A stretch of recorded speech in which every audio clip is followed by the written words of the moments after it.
Does Lil Nas X owe us an apology? And can Christians be sexy? We're going to talk about that today.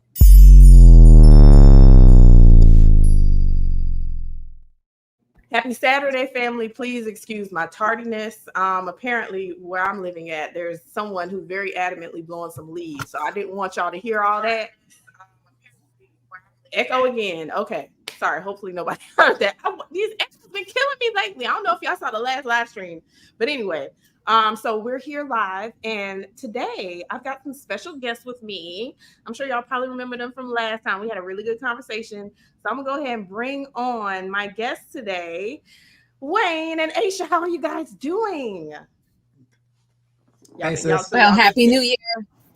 Happy New Year. Yeah, that was last year that we did that last one because we what was that, November, and so we skipped December, right? We was celebrating our pagan Christmas holiday. So please forgive us, all you Hebrew roots people out there. Listen, I was me and my whole family were extra pagan. We had on like matching Christmas pajamas. I had on Snoopy pajamas, bro. I was extra pagan this go around apparently. Pictures or it didn't happen. Where's the photo evidence of all this? I posted on Facebook and Insta. You probably didn't see it because I hardly post anything. But okay, yeah, fair enough. Aisha, what's going on with you, sis? Doing well. Currently in South Florida. It's sunny.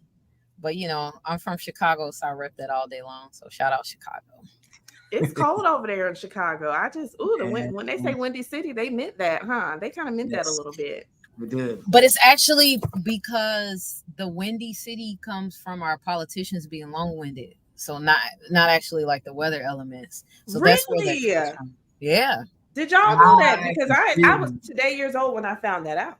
Dun, dun, dun, dun. Yeah. It all is right.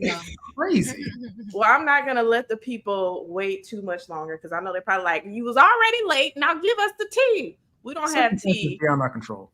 But yeah, the wind of God blew all up in my space. And so y'all wouldn't have been able to hear me if we went live 5 minutes before this. So anyway, make sure, please like this video. If you're watching right now, let's get our likes up. I see 25 people, so I should have 25 thumbs up. Amen and amen.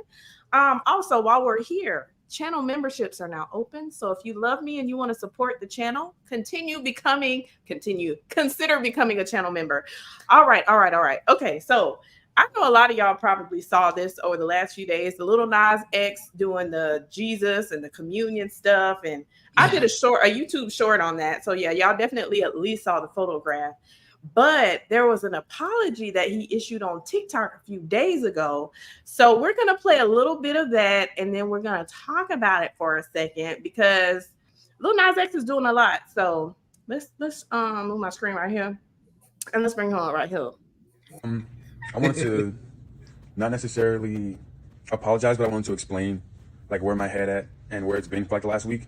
So first of all, when I did the artwork, I knew like there would be some upset people or whatnot, simply because, you know, religion is a very sensitive topic for a lot of people.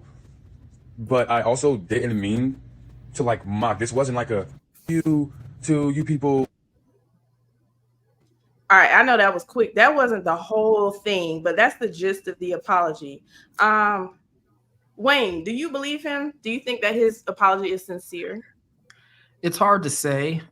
I mean, I'm leaning towards no, but I don't want to assume I don't want to assume, you know, what I don't know.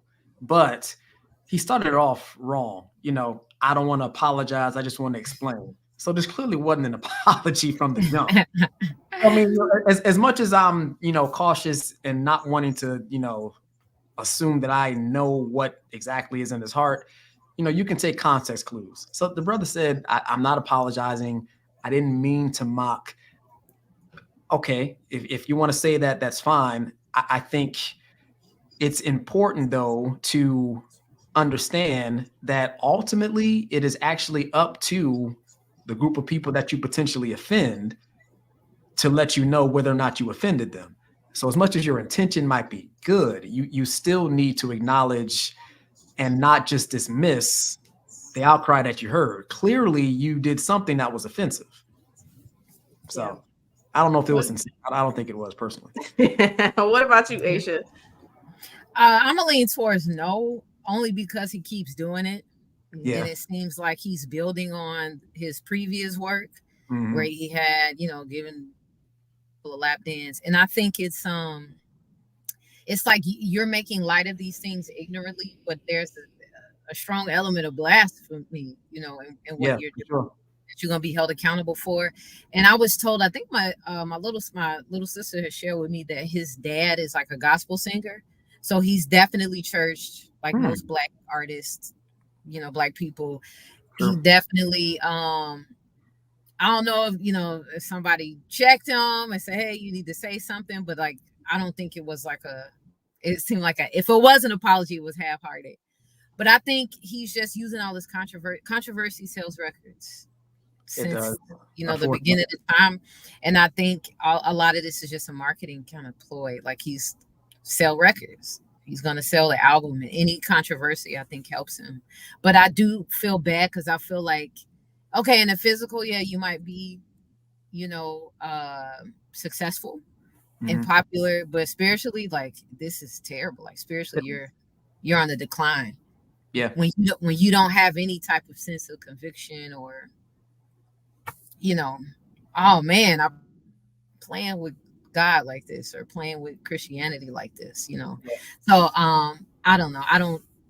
I just think it's just controversy that's going to help him sell records. I think it's the music business. Yeah.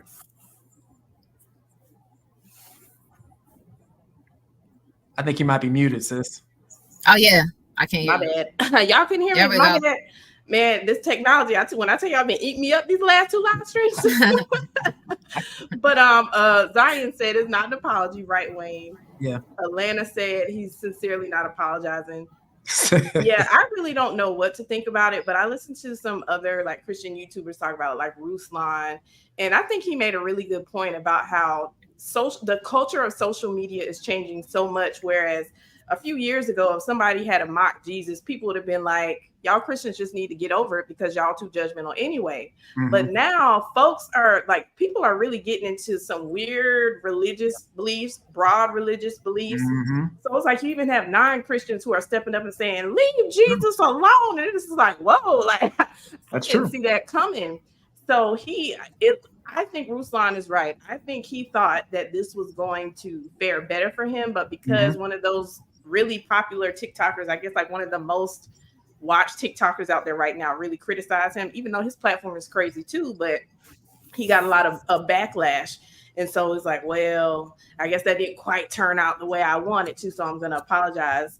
And then on Fox Soul, I forget the guy's name on there on Fox Soul, but he was like, people are going to remember Lil Nas X if he keeps doing the things that he's doing, not because of his music, but because of his antics. Which is his sad, because he really is a talented artist. He's, he can dance, he can sing. Like, even though I don't like the content of his music, the sound is good. I'm just like, why are you using this to like make a mockery of yourself at this point? Because nobody's taking you seriously anymore. So right. And it's like, how far are you going to push the envelope? How far do you really need to take this? Like, you taking it as far as it can possibly go, unless you're just going to show up on the stage butt naked and outdo everybody. Like, what is next after this? Like, when is it going to end? And it just gets corny after a while. Like, okay, can we move on? Like, it is.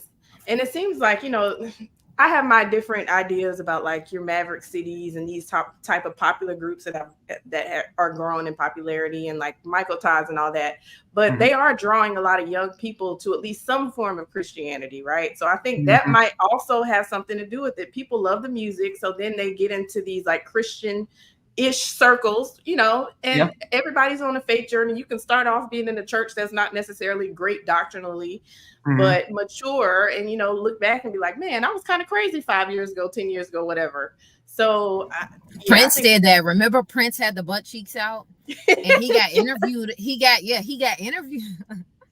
He got interviewed about that years later. He was like, I was young and wild. He was like, I don't do those things anymore, because he grew up SDA, and then he like converted to like Jehovah's Witness. So he was more, I guess, conservative in his later years. And he was like, even Prince, he was like, that wasn't the wisest choice. Like, I don't do those things anymore, you know? Yeah, I appreciated him for doing that. Go ahead, Wayne. Yeah, no, you know, I hope I didn't interrupt your thoughts, sis. Like, I think the weird thing now is even the staunchest of atheists are recognizing that to totally get rid of religion is not good for society. I think that's kind of what you were, you know, alluding to with your earlier point about how a lot of non-believers are like, yeah, man, this is out of bounds. Because, okay, I may not acknowledge Jesus as Lord, but I see that perhaps some of my friends, some of my family members, their lives speak volumes about what this Jesus, what this way, so to speak, actually professes. And even with the myriad of bad examples that we've seen, you know, in terms of Christian leadership and, you know, like we said, you know, some gospel artists that are frankly just not necessarily representing the faith well, there are people noticing that, okay, there is a distinction between people who claim to profess faith that actually are not living it out and people who profess and actually are. So people are starting to see that. People are taking notice. I think in some ways, oddly enough, as much as I don't like the blasphemy, as much as I would be like, man, chill with this, it does give me hope to see the response I'm seeing, especially from non-believers. It's like, okay, as Christian of a nation, so to speak, as we might be leaning towards, to see this kind of response, it's like, okay, you know, God's up to something. So, yeah. And to your point, this gonna sound off. So long story short, because I'm trying to keep it short, I'm a huge fan of Fargo, the Fargo television series. Yeah. There's this character who is absolutely diabolical and terrible named Varga. It's like in season 3. And he makes a statement that I thought was very profound. And it kind of connects to what you're saying about even atheists, ungodly people realizing this is not good. Like, no, you can't just do this and just run amok with religion and do all these crazy things. But he made a statement and he was like, evil is not the problem. He said the problem is that there is good. Because who would care about what we're doing? Interesting. He says the problem is that somebody cares. Right. And so, you know, and I was like, wow. I mean, evil is a problem, but it's like, but God is good and God is holy. You just can't continue to just do these things again. Anyway, I thought it was very, very, very profound. I'm like, man, that's facts. So I kind of, that's good. Yeah, that's how you know it's bad, because when unbelievers are calling it, it's like, okay, even they see it. Yeah, I heard Frank Turek say this on one of his podcasts. He was talking about like after 9/11, how you know, the new atheists were saying get rid of all religion, and they thought that was going to be a good thing, but all that did was usher in radical Islam. More people converted to Islam, and like, it definitely went in a direction that they didn't expect it to go. So now you have modern atheists saying, I would rather live in a Christian America than the alternative option. So I'm like, wow, that's kind of crazy to think about that. Well, to even and then I'd even bring it in the cultural aspects of that too, of just the West versus the East, how they live in the Middle East, how they view our way of life versus theirs. Like, it's not just religion, it's a society, it's cultural implications, it's a whole life that's layered that they don't understand either. Go ahead, Wayne. I'm sorry. You're good. I'm listening to some podcasts. I think Mark Sayers is one of the voices I've been listening to a lot. He has a pretty good pulse on, you know, kind of the shifts that we see in culture, you know, off and on over the years and everything.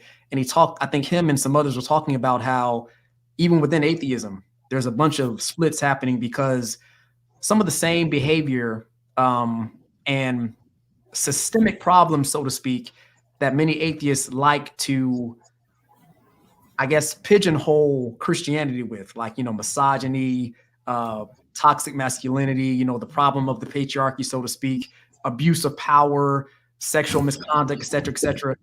They are seeing those things in spades within the atheist movement too. And so you have this slew of atheists who are like, well, Christianity, you know, belief in God is the cause of all these abuses.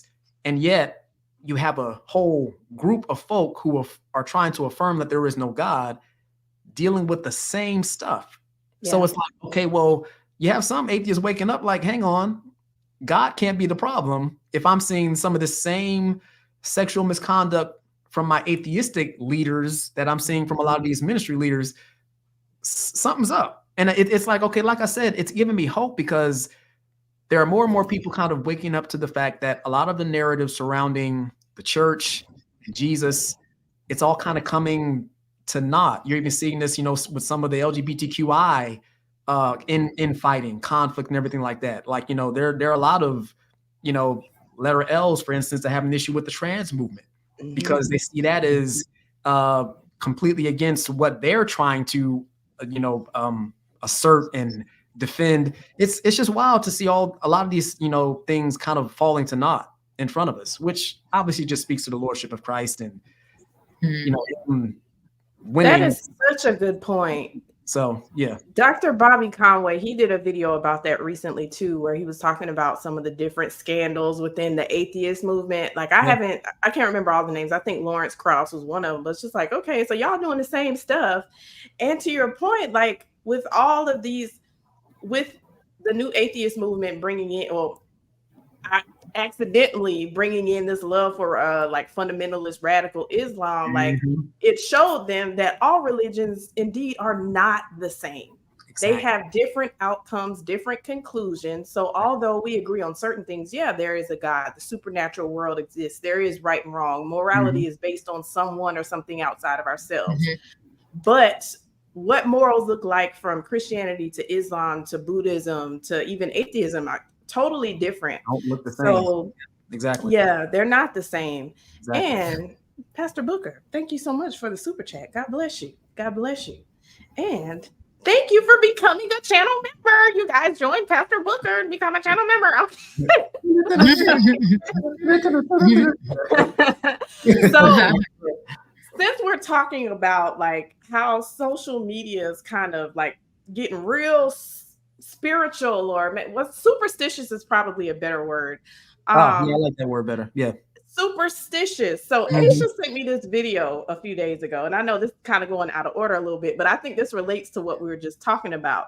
So this originated back in apparently like maybe 2020, but has resurfaced now because of a movie called The Color Purple being remade and into a musical and all that. So y'all check this out.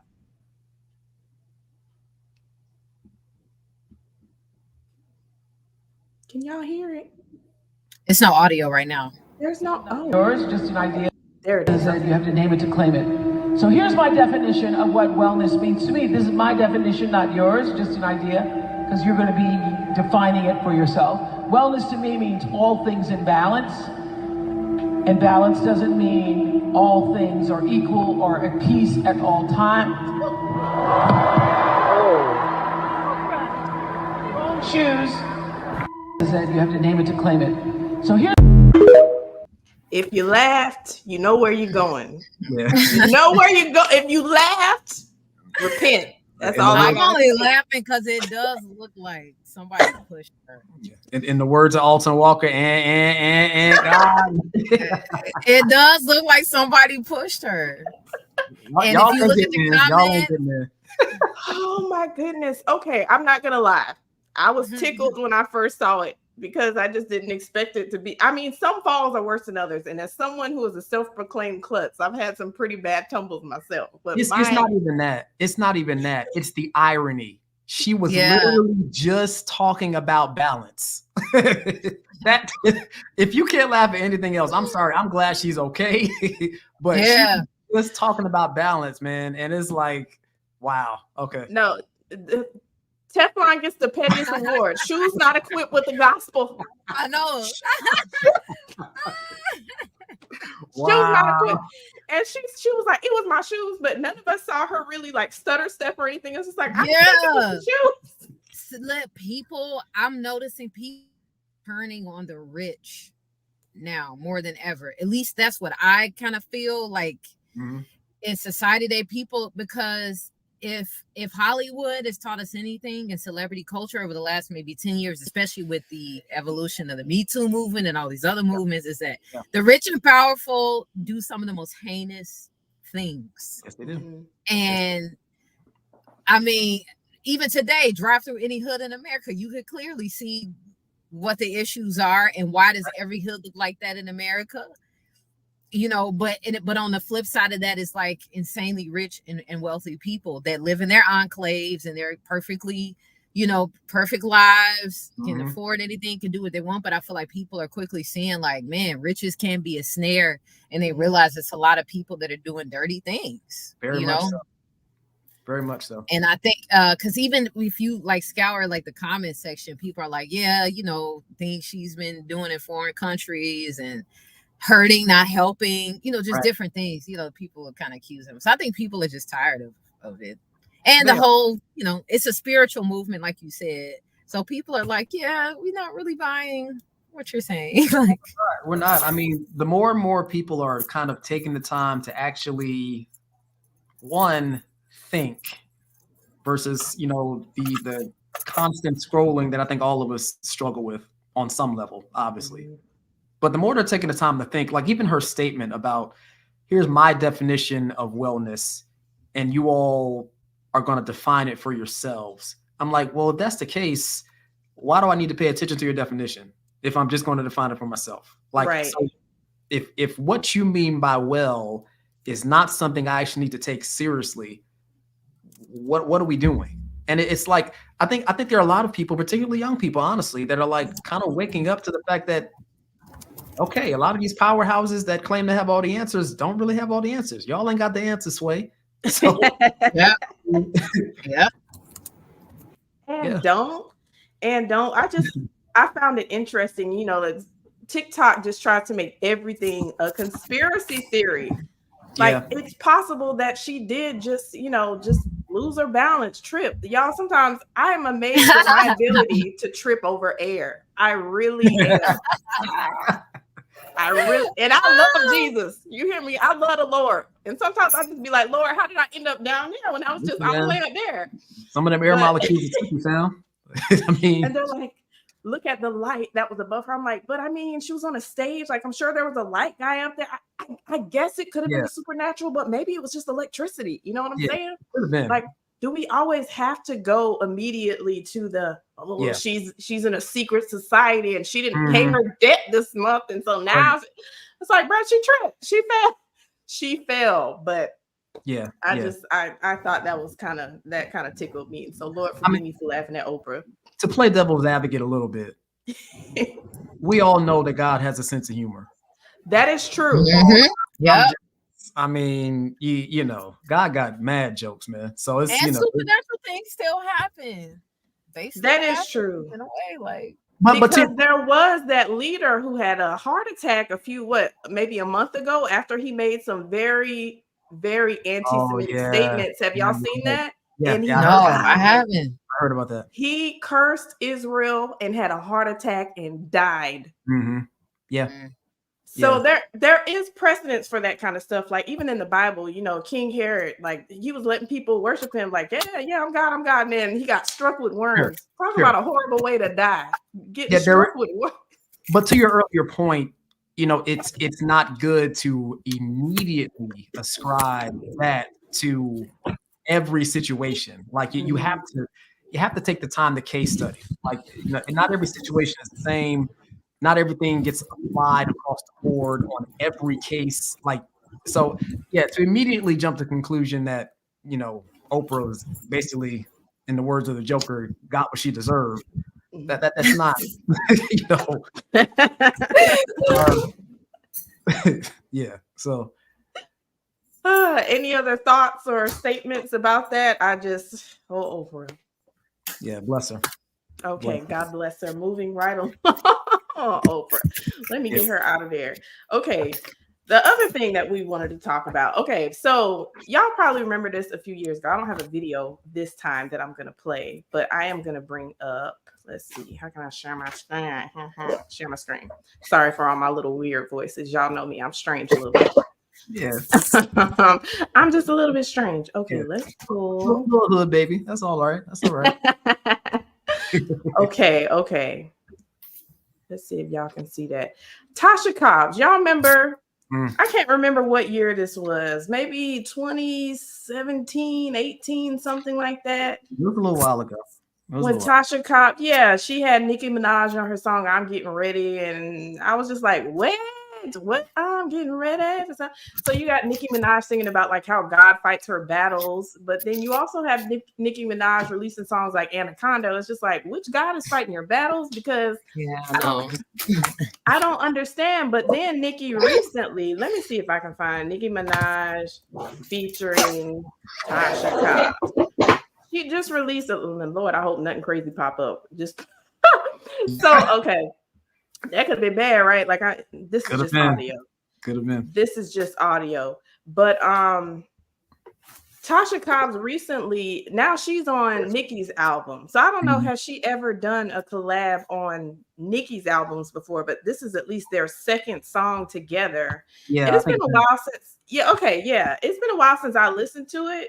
And I don't think like Tasha Cobbs is cussing or anything, but I don't like Christian artists, gospel artists, making collaborations with not just secular artists, but like vulgar, like highly hypersexual type of artists. Those are my thoughts initially. What do y'all think about that? I think, well, Aisha, okay, I'll let you go. Aisha, you want to go first? Because I just heard the huff. I'm just like, you must have something you off the chest. So no, you go first. Okay. I think we touched on this a little bit last time about how, Aisha, you had the experience, in terms of, maturing in your faith, of avoiding a lot of, hip hop concerts that you used to attend in the past and kind of having to move away from that aspect of it, more towards kind of a centered, balanced type perspective. Me, I think it was a bit of the opposite, where it was like, not demonizing everything that we deemed, quote unquote, profane. I like the distinction that you brought up last time, Aisha, about like the difference between secular and profane. There is a distinction. And I think often, if we're not careful, we can kind of fall into this false sacred secular divide that is not best applied to every situation. Now, having said that, I don't like this collaboration because for me, you are putting Nicki Minaj on a song who we know is in a large swath of her music, very much overtly sexual, very much, putting forth things that are just antithetical to any kind of Christian walk, Christian character. And it's like, it's blatantly obvious. There are secular artists out there where it's just like, okay, they're not blatantly and, constantly putting out stuff that we just know for a fact I don't want my kids listening to at all. You have some that kind of are a little more measured and nuanced, but some, if they're the poster child for this stuff, you just have to be more careful. Like, and on top of that, the song being, I guess having the message of I'm getting ready, and having Nicki on that song do a verse as if she's doing the same thing. Like the message of the song, you having an artist on there and that artist basically affirming the message as if their lives line up with that message. I'm like, I don't know. Like it just, for me, it just does not, it's not wise. It's not wise. It's not prudent. It does create a lot of confusion. And even as I'm trying to understand how to better navigate, what we deem as sacred and profane, or secular and profane, rather, I know I'm trying to better navigate that as I grow, on my walk. And kids will teach you, in a lot of ways how to navigate that as well. Because it's like, you have to have a measured approach in some instances with children, because they will bring up points that you had not thought of. And it's like, well, you know what? I didn't think about it like that. And I can't necessarily say that you're totally wrong on that. But yeah, like I just don't think this was wise. And I don't think this was in line with the gospel message. It's one thing if you are just doing a song and you're basically saying in this song, hey, I just want to do a song with this artist. It's not really gospel related. It's just a song. Okay. Still not totally with that, but I can understand that. But this is an exclusively gospel album that this artist is featured on. And I just, based on the message that the song was communicating, to me, it was just wildly inconsistent with anything Christian. Just Yeah. bottom line. And she's a preacher or a pastor or something, right? Like it's not like she's just singing. Yeah, I think she like pastors a church with her husband. I've definitely seen her preaching. I put that in quotes for several different reasons. That's a topic for another day. I like what Teflon says. There's definitely Christian rappers out there. Tasha could have collabed with them. That's a good point. I know a good bunch of them. They're dope. Yeah, like Aisha. She should call Aisha. Right, exactly. Exactly. I think I agree with a lot of points you made, Wayne. I think that some artists think that in order if you want to be evangelistic, a good way to do it is to collaborate with an unbeliever, and not just any unbeliever, but an unbeliever whose music has a track record of being sexually explicit and immoral. And I think some people think that, and I know that you don't have to be evangelistic by collaborating on a song. You could do that in everyday life. Right. Like if you wanted to minister to Nicki Minaj, you could do that just by getting to know her on a personal level or just connecting with her. Now, I don't know if she has that opportunity outside of the music to do that, but I think she should definitely aim to do that. Like if you're in the same room or in the same circles as her, just taking advantage of those opportunities. But I think too, there's spiritual immaturity there on Tasha Cobbs' part, and I think there's a lack of discernment too. I know she's not sound doctrinally, so I'm not surprised by it.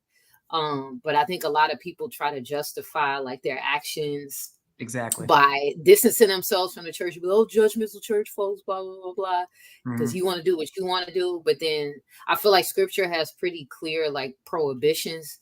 Because even though you might say, oh, it's not sinful because the song was clean, it's still going on a dirty album, And what have we seen any type of like confession or repentance from Nicki Minaj? Like, no, we haven't. So I think a lot of the moves are made for the sake of just being in the music industry and doing collaborations that look good, that are going to sell, that are going to put you in front of, I don't know, different audience or boost your popularity.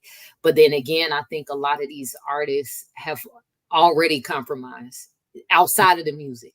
So it's not surprising when they compromise when it comes to the music. So I just feel like it's compromise on Tasha Cobbs' part. Now, whether it's sinful or not, I know some people say, well, what if, her being on the song could lead her to Christ? I don't see how, because the song, even if you look at the lyrics of the song, it's very prosperity driven. So it's like Nicki Minaj feels no inclination to change the way that she's living. I'm blessed. I'm a mother now. I have all these things. I'm so blessed. And then when Scripture says, no, you're actually like being fattened up for the slaughter, which is complete opposite. Like, no, you're not. This is not that. So I feel like when it comes to the question of is it sinful, is it not sinful? It's like, will you doing this collaboration, this partnership, lead people to Christ or away from Christ? Will it cause more confusion? And then if you do this collaboration, are you affirming Nicki Minaj's lifestyle? And I would say, given the lyrics of the song and this being the second collaboration, yes, you are. And that is sinful.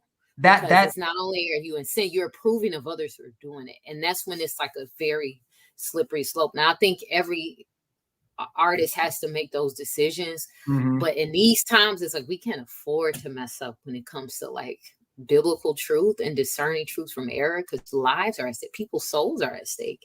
And I feel like this was an affirming collaboration. And I just pray Tasha Cobbs get sound in the faith so she can be discerning, because clearly that's not present.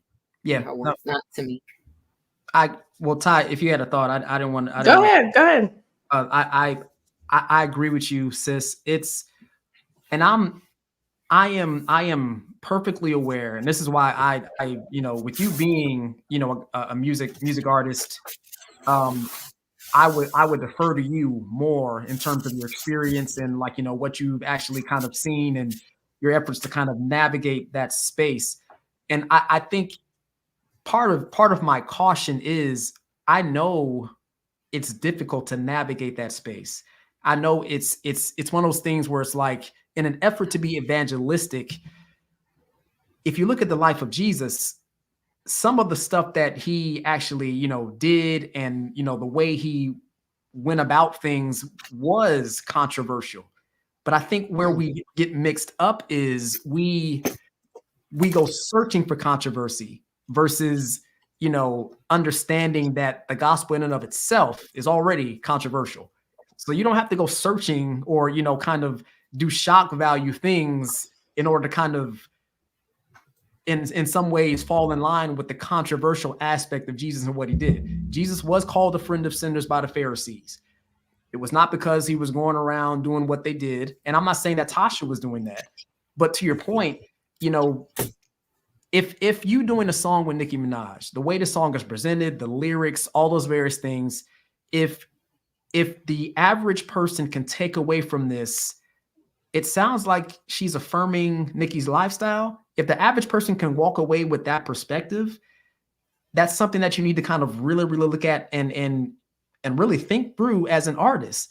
Now, if you want to get on a song, I'm just thinking of some hypothetical examples, perhaps.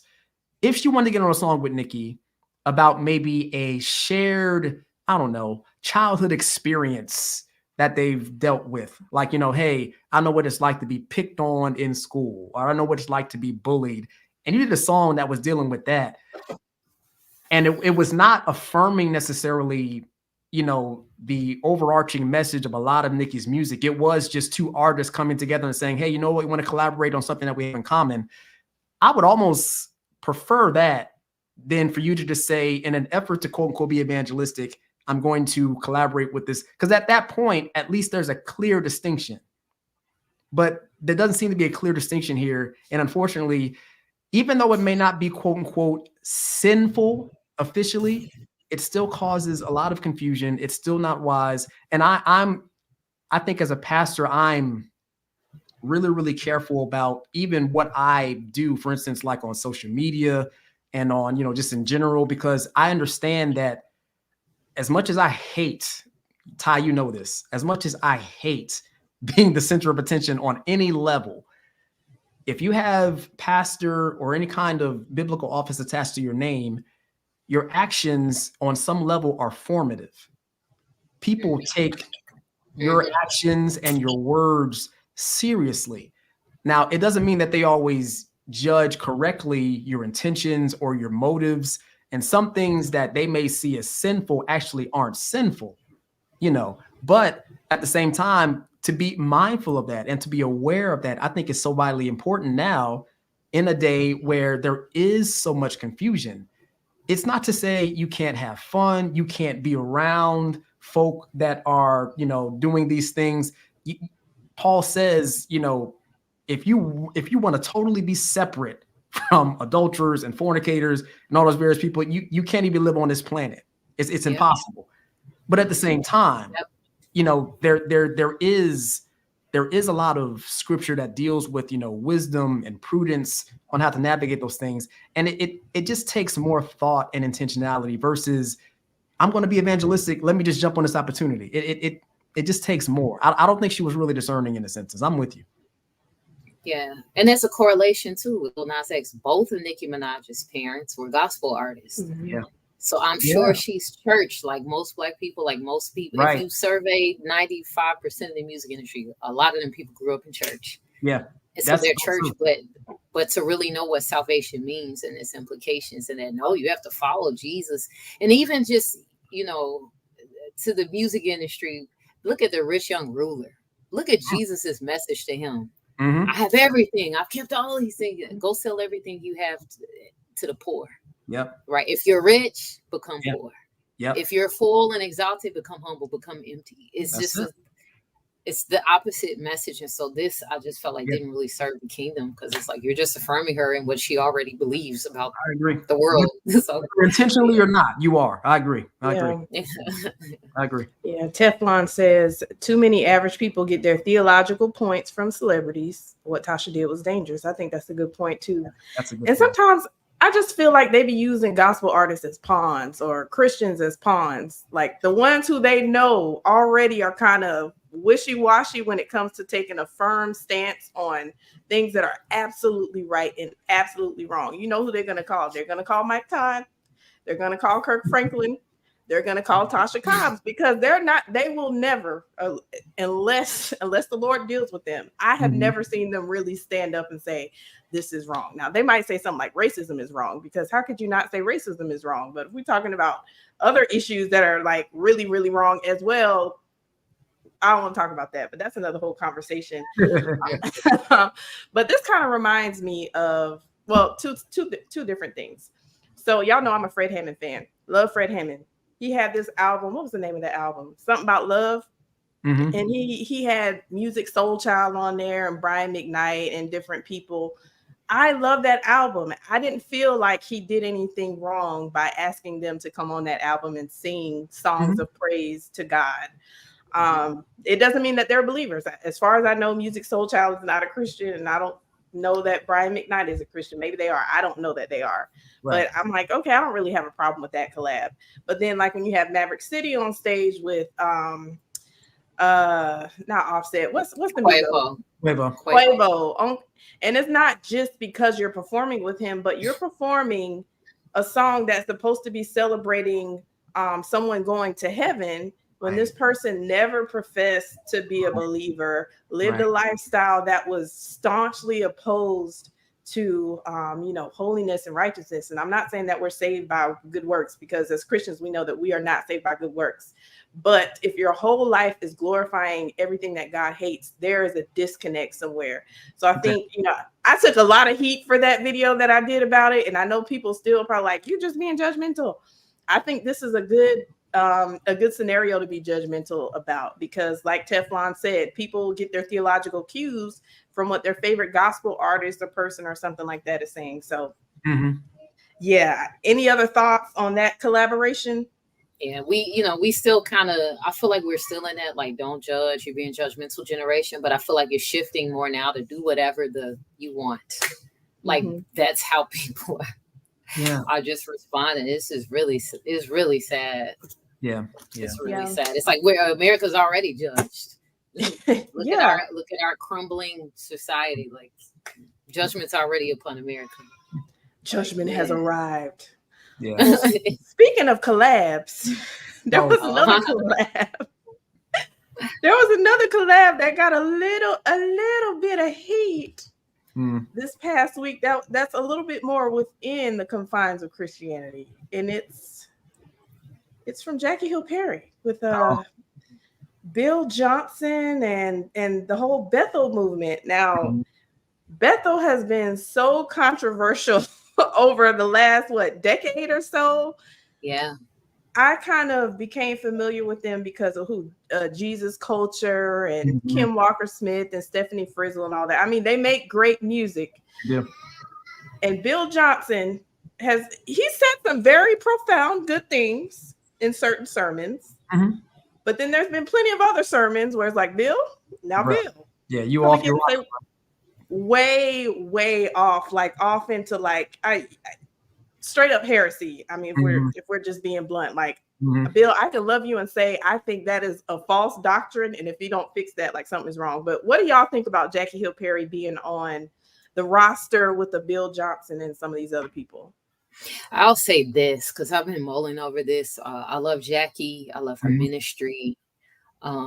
One thing I can say and affirm about her is that she faithfully preaches the gospel wherever she goes. She doesn't waver. She'll often challenge and speak out on things, which is great. This situation, I think, is tricky and a slippery slope because I think on one end, it's like, okay, if you came into this, I'm sure, okay, if I give her the benefit of the doubt, maybe you don't know what Bethel's doctrine is. Maybe you don't know Bill Johnson's teachings. But I would assume, at this point in her career, and all the stages that she's been on, she's somewhat familiar with who he is, or maybe dug into his teaching. I mean, maybe she did. I don't know. If she came into this and said, hey, before I agree to this or whatever, I don't know how that works. I don't know if the booking agent was like, yo, blah, blah, blah. If she came into it and was like, yo, I take issue with what you said here. Can you clarify that? Because before I accept this invitation, I don't think it happens like that. I'm just giving a scenario. Right. I want to let you know I don't align with this. And if he spoke his piece and he said, even though you disagree, I still want you to come. I think what you have to say is valuable. You're, very excellent Bible teacher, and I still want you to come, and her message is going to be what it is, then okay. I don't think that happened.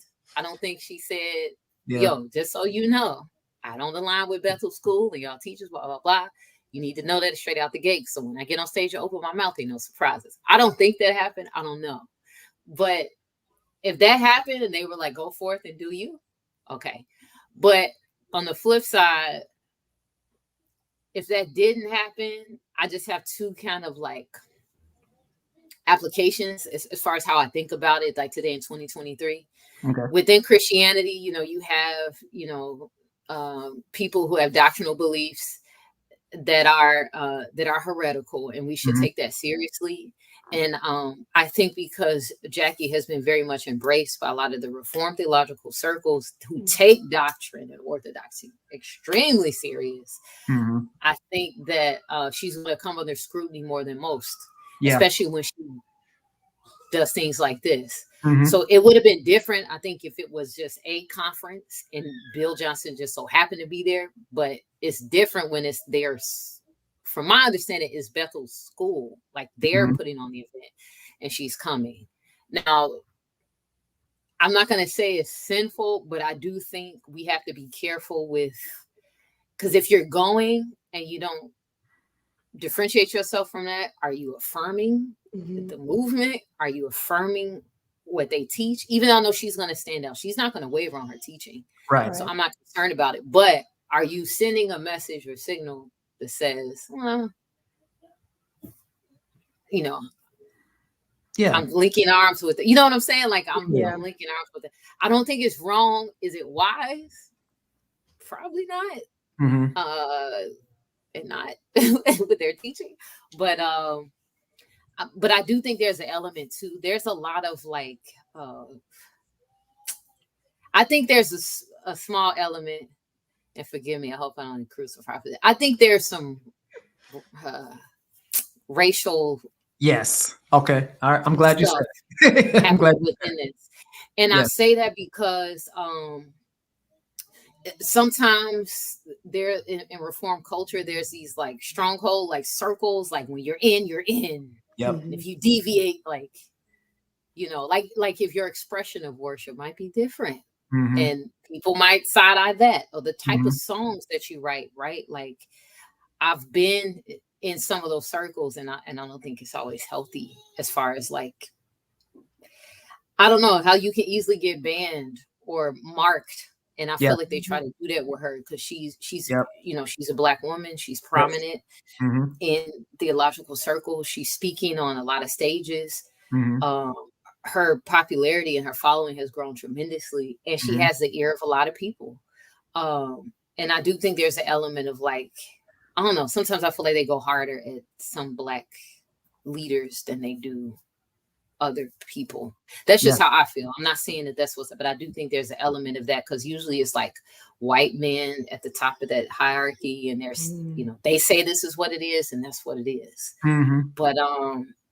But because she's a Black woman, she has different cultural expressions, different beliefs and things that are tied to her culture and ethnicity that look a lot different from white Reformed culture. And I don't know how much of that they allow without kind of like, all right, we're going to put you in a corner over here because you're different. But this situation I do see as being kind of tricky because I can understand both sides. Okay, are you affirming them and what they're doing? Or did you come in saying, I'm going to do me. This is how I am. I'm going to speak my piece. Just so you know, like, I don't know. I don't even know when Natalie Grant is theologically. I'm familiar with her music and her songs. We sing her songs and stuff at church.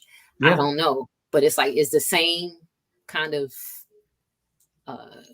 challenge and the same kind of response being posed to her and the other guy. I don't even know who the other guy is that was on the poster. I'm not familiar with him either. Yeah. Is it being dished out equally to these people? I don't know. It's Wayne, go Wayne, because I know Wayne has a lot to say. I don't know what I feel like. Remember she took the picture with it was like a couple years ago. Yeah, she took a picture with like Sarah Jakes and all these other people, and that was like controversial. I just kind of feel like she might keep getting into these situations like this because again, you know, that reform cultural bubble is very, there's something else. Yeah. I don't know. I don't want to get in trouble. I feel like that was fair to at least like bring up that. Is it possible that there's more at play here than just her name being on the roster? But go ahead, Wayne. I think there is. I think I'm glad you brought up the race component, sis, because just being totally honest, just being a Black preacher, pastor in a predominantly white space, and, you know, having some a good chunk of Reformed theology at the church that I'm actually a pastor at, but it's I wouldn't consider, you know, my home church so into that camp that the Reformed culture is, you know, some of the really negative, detrimental aspects of Reformed culture that you refer to. Thankfully, I don't see that at my church, which is a blessing. But having kind of tiptoed into Reformed theology and Reformed culture in these past 4 or 5 years, I'm not an expert in it, but I've definitely seen a lot of the racial components in particular that many do not want to either acknowledge or even address honestly. But there is a racial component to this. A big part of the controversy with Jackie being there, and I'm going to get to, like, you know, the doctrinal stuff, you know, in a second, but a big part of the controversy to me is, you know, particularly when you have, and I think you all obviously know about the article that, you know, American Gospel wrote about her. Kind of, I give them credit for trying to be fair and nuanced and not attack her per se. But I think what they don't see and what they probably are not aware of is how much even writing that article does damage. Because to your point earlier, Aisha, about the marking, you know, particularly with a lot of, I'm seeing this a lot. I go to RTS, Reformed Theological Seminary. It is very much growing in its ethnic variety, ethnic diversity. Has a historically, I mean, it's a Presbyterian, you know, college, Presbyterian university. Historically, racially, you know, the Presbyterian Church in America, the Southern Baptist Church here in America, they've got a checkered racial history. And so I give my brothers and sisters credit in their efforts to grow out of it. But one of the things that is a fact is the fact that, like, a lot of Black thought, a lot of Black theological leaders and thinkers, they're not featured on many of the, I guess, main aspects of the teaching. You know, you see you don't see as big of a emphasis on, you know, Black Christian leaders in particular. I've seen in courses where, even if we're talking about, like, you know, historical Christianity or whatever, a lot of Black theological leaders are maybe a side portion of the main curriculum. The main curriculum is composed of a lot of, you know, James, my lead pastor, likes to say, you know, dead white guys. But it's basically, you know, but, you know, the Martin Luthers, you know, all those various, you know, giants of theology. I take nothing away from them. But the heightening of them and the platforming of them, and there not being that much emphasis paid on Black theologians who were present, who were there throughout history, but they weren't platformed, they weren't featured. And the few Black voices I think that are featured, by and large, and this is where, you know, you kind of see the Pied Piper dynamic, where unless the Black leader or a Black, you know, theologian or whatever is feeding into the larger majority narrative on a lot of things, you know, social justice being one of them, for instance. And I know that's a cuss word now, but you know, if a Black leader, for instance, is not feeding into that larger, particularly here in America, larger conservative white evangelical narrative, at least to the degree that many of them think, yeah, I know, I wasn't gonna say names, but I mean, it is what it is. But unfortunately, they're not platformed. They're not prominent. They're the ones that don't fit into that bubble aren't marked. And I think Jackie has found a niche where she is embraced by a good portion of the evangelicalism. Not by all, because there are some who have marked her as this and that and the other. But her appearance in American Gospel, that documentary, I thought was great. I thought the collaboration was amazing. I thought she woke a lot of people up with her sound teaching and sound perspective on things. I thought she woke a lot of people up to thinking about and thinking through, social justice issues from a biblical perspective, not necessarily a white conservative lens. But now it almost seems in some ways, and again, I don't want to assume intent by American Gospel, because it seemed like from the article that they were trying to be gracious. Unfortunately, what you've done now is give a large portion of that culture an opportunity to mark Jackie. And this is a racially driven conversation, because the marking, particularly on Black thought leaders and theologians, it's much more damaging and much more effective than the marking on any others. Because again, we're already a minority in terms of the influence and the impact if we don't feed into the larger white evangelical narrative surrounding theological issues, social issues, political issues, all those various things. It just, to me, it was troubling to see her marked in that way, unfortunately. And getting to the doctrinal piece of it, I think the only reason why this is controversial is because Jackie has very consistently been sound. It wouldn't be a thing to think about if it were somebody that we knew had prominent theological issues.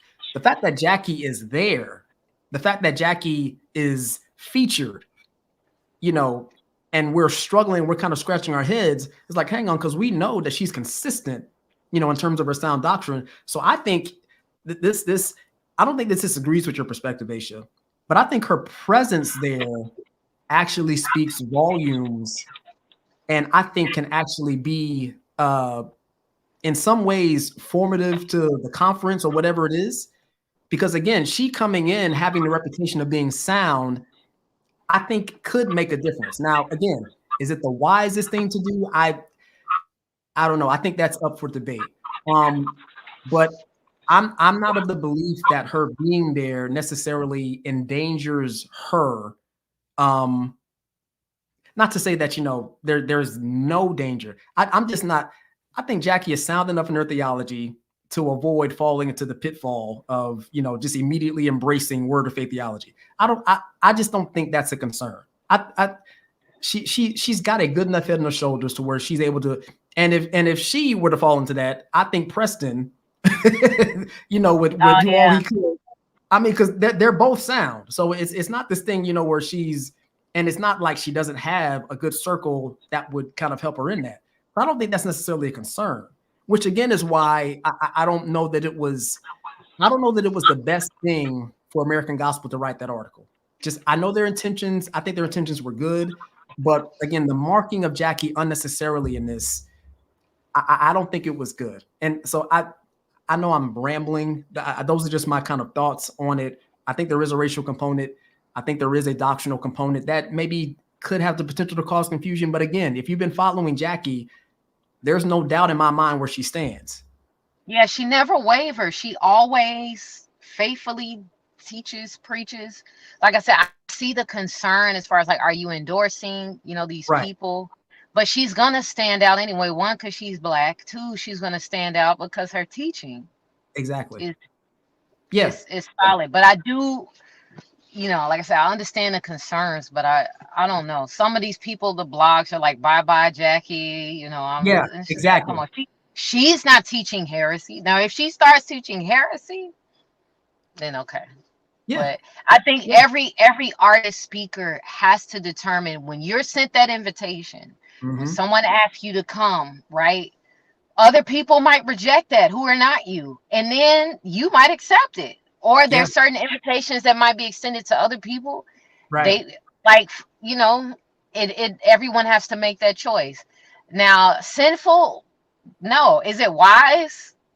Maybe not. But again, it depends on, who the person is. I don't have that platform, so I don't know what that's like to be on these stages and be rubbing shoulders with these big people. But Tytus, I would be interested too in just hearing your perspective too on this. I'm kind of conflicted because I'm like, it's easy for me to say from the comfort of my own home, I would never go preach at Bethel Church. But then sometimes these, weird scenarios kind of fall in your lap and you're like, can I, should I, or I don't know. I wouldn't say that I'm like really a fan of her choosing this venue, but then I think about like, I love Francis Chan. Francis Chan has taken some invitations and people are like, Francis, what are you doing?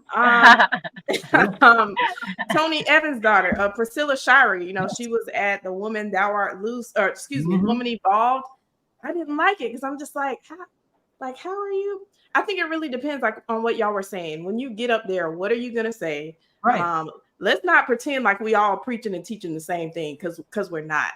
Right. So if y'all teaching that I can go grave soak, which I've heard the rumors about Bethel grave soaking. To this day, I've never actually seen the evidence of that. But if they're grave soaking, like that's a problem, right?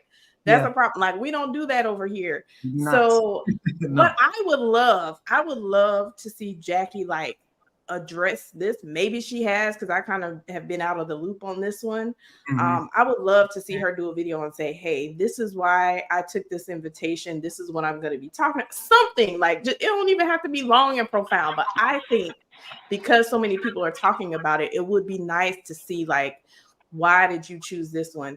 I will say the fact that it's at their worship school, that to me is a little bit concerning because it's like a lot of the stuff that they're teaching at their worship school is new age, new thought, and things that we know she wouldn't agree with, which is why I said that's why there's some concern. Like I know you wouldn't agree with that, but maybe like, she doesn't know. Maybe she don't know. Which even that is just like, why would you not do your homework? Because if Potter's House invited me, like I know enough about Potter's House to know, like, what are y'all asking me to do, and why are you asking me? And I just want to go on a record to say I would never step on the stage where Sarah Jakes was over any conference. I just wouldn't do it. But that's me. Right. Now, other people might go, unless you're going to be like Paul Washer and you're going to get on the stage and directly say what they just said was false. A nuke bomb into the whole thing, right? And never get invited back again. But it's very rare that you have people like that who will do that. And I know people who will do that. Now, is she going to do that? I doubt it. I think she's just going to flat-footed preach, the gospel. But yes, and I as much as I respect a lot of Paul Washer and his teaching and everything like that, I'm not of the belief that that's always effective, that nuke approach. Yeah. I don't think that's always effective. I think there are certainly certain venues where that might be the case. In this instance, I don't know whether this is me playing devil's advocate or not. I look at the vast majority of the Black church experience when it comes to worship. The expressiveness, the musicality of it, the style and I look at that and I look at Bethel's music style, and it's easy to see why they're actually, I could easily see why Jackie would connect with some of their music. Because not all their music is heretical or theologically. We do some Bethel songs at our church. Now granted, we're careful and we're like, all right, we need to make sure that this lines up theologically. We need to make sure that it's sound. But yeah, it's kind of the whole baby with the bathwater thing that you kind of have to navigate. But the style of worship, it's in the Black church, you all can affirm this too. We very much connect the presence of God with music. That is a strong theme of Bethel's overall kind of model of worship as well. Now, again, there's some elements of it that are obviously troublesome, but I can understand why, to a certain degree, Jackie would look at,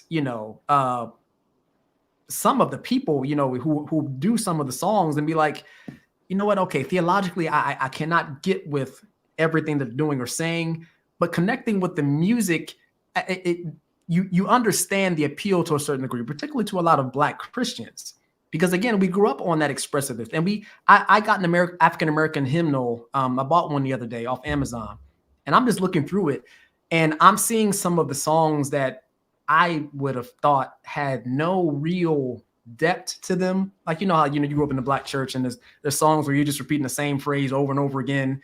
And it's like this, you have this thing where it's like, and particularly a lot of, you know, our white brothers and sisters who are very much into like the really, really wordy hymns that have a ton of words each verse. Yeah. The narrative surrounding that, I'm finding that out is, well, somehow wordiness automatically means more deep theologically. Mm-hmm. But I'm looking in this hymnal, y'all, for instance, and I'm seeing songs where it's like one or two phrases in a verse or a chorus, but then there are scriptural references for each phrase. Like, you know, I was glad when they said unto me, I was glad when they said unto me, let us go into the house of the Lord. You would think, well, there's not that much depth to it, but it's literally quoting a song. So to say that it's not theologically deep is not really accurate when you think about it. And so I all that to say, I can't definitively say whether or not her being at the conference is unwise or sinful. I can't definitively say that. I don't know if I would do it either. I'm with you. Because it just, to me, I'm like, maybe it's just more kind of the cautionolic in me that I'm like, you know, but at the same time, it's like, I know based on Jackie's track record, based on her teaching, based on her consistency, not just with her teaching, but with her music, she's consistently been sound, and I don't see one conference changing that. We could talk about all day about whether or not it have an adverse effect on folk that are easily influenced, all those various things. But if we're honest, they're already, the people that are easily influenced already being influenced in the wrong way by some of the teaching of Bethel and other, you know, churches like that. I'm like, well, if Jackie is going into that space and they get a taste of what she teaches and they notice that it contradicts some of what Bethel was teaching, maybe that could have a positive effect in getting people to kind of rethink, you know, those who are particularly deeply entrenched in this word of faith theology, you know, maybe them getting put on the Jackie could have an effect that maybe helps them to work their way out of it. I'm just thinking maybe along those lines. It might be the optimist in me. I don't know, but yeah. Yeah, that's kind of a difficult one. I don't think all of these are always like definite yes or no. It's just like, what's going on behind the scenes? What did they talk about? What is she going to be teaching? That's what's hard about it. Yeah. I would just ask a lot of questions. Right. Notes noted for you says, should she have not accepted the invitation? How is this different from Tasha and Nicki? I would say it's different because she's going there, as far as we know, to preach the gospel. Yeah, teachers are judged at a more harsh than other like positions when it comes to the church and people. So it's definitely different from seeing it because you're a spiritual authority. You're standing declaring the scripture. So it's drastically different. And like I said, I don't know what it's like to have a massive platform and what makes you say yes or no to certain invitations. And it's hard too, because like, you know, we don't need to over spiritualize saying, well, did you pray? Of course she prayed. She a believer. We don't need to ask her. I'm sure she has the Holy Spirit, and the Holy Spirit gonna lead and guide her just as it leads Tytus. So, okay, should I talk about this? Should I not talk about this? Some people are like, let's go there. I'm ready to go there. Some people are not. You know, I don't know. That's why I said I want to tread lightly, but I said I could see the concern. Yes. But she's been consistent, and I think Sarah Jakes is way worse. But I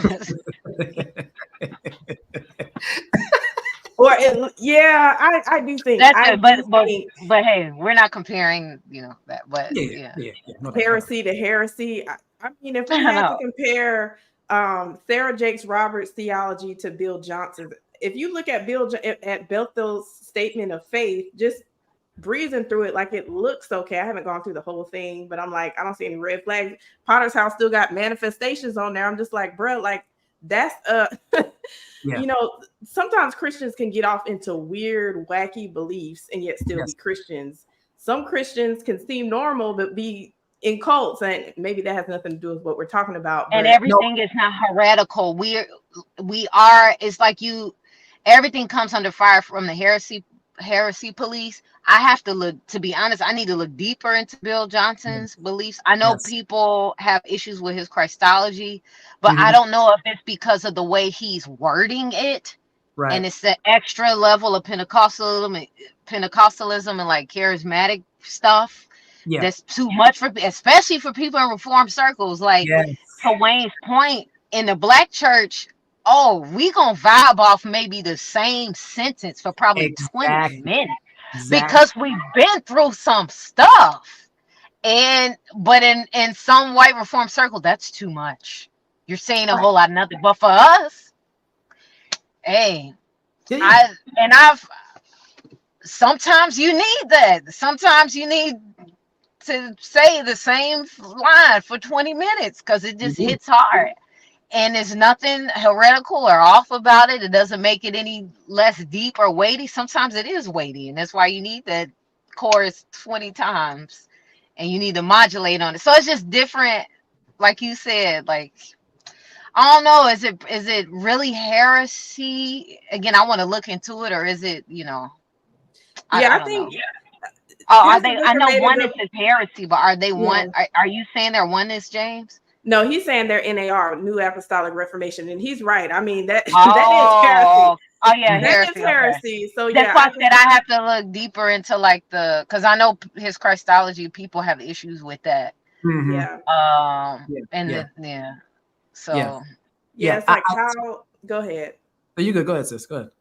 No, I was just gonna say, like, how deep is he into the miraculous and the like? It kind of spills over into different little philosophical issues. How, like, do you believe yourself powerful enough to make a miracle happen and all these kinds of, like, that's when it gets weird and like, okay. Yep. And prosperity teaching. I know he made some statement about, I don't allow for sickness in my theology. Like, I am healed. Healing is yours. And you got to, okay. And that's like, all right. Okay. And let us not forget Nabil Qureshi before he passed away. Remember, he went to Bethel, and that was kind of controversial too, which he wasn't going to teach. But that's when he had stomach cancer, and so he went there like he was desperate for a miracle. He wanted to be healed, and it didn't happen. And so I remember there being a lot of controversy behind that. But Wayne, did you have any final thoughts? I did just to maybe try and answer what was it, notes for you, I think his or her question. I just, should she have taken the invitation? I don't think we can definitively say yes or no. But I don't think that's necessarily a problem in this instance. I think the more important takeaway is really leaning into discerning, again, case by case. Hey, is this wise? Is this God glorifying? Is this edifying? And to a certain degree, because there are some things, and I appreciate, Brother Booker bringing in and saying, hey, his sentence, I think I appreciate that in the sense that there are some things that are black and white and cut and dry. I don't want anybody to hear us, and think, well, we're just straddling the fence and not wanting to get a definitive answer. I'm with you. Even as I'm a heavy nuanced guy, I think a lot of that is just due to the fact that, honestly, in my life, I have experienced very, very profoundly that a lot of the things that I thought were black and white issues are not. Now, those are not, there's a difference between that acknowledgement versus understanding and standing firm on tenets of the faith and of scripture that are absolute. Jesus is Lord. Jesus is God in the flesh, the Trinity. Those essentials are non-negotiable. I totally get that. But I think throughout a good portion of church history, and particularly in a lot of, the culture of church, whether you're in a Reform camp, whether you're in a charismatic camp, whether you're Baptist, Presbyterian, Methodist, whatever, I think all of us can agree that there are things that we have deemed sacred and biblical and scriptural that actually weren't. You having a skirt down to your ankles is not biblical. I mean, now no. Wayne, dreads locks are from Satan. Yeah. Okay. So the funny thing about that is, locks are heavily associated with the Rastafari movement, and Haile Selassie was actually an Orthodox Christian. A lot of people don't know that, but that's a whole nother thing. My point is, we want to talk about that. Yeah, but there are a lot of things that we deem as scriptural, biblical, that actually aren't, and we major in those things to the detriment of the issues that we actually need to address.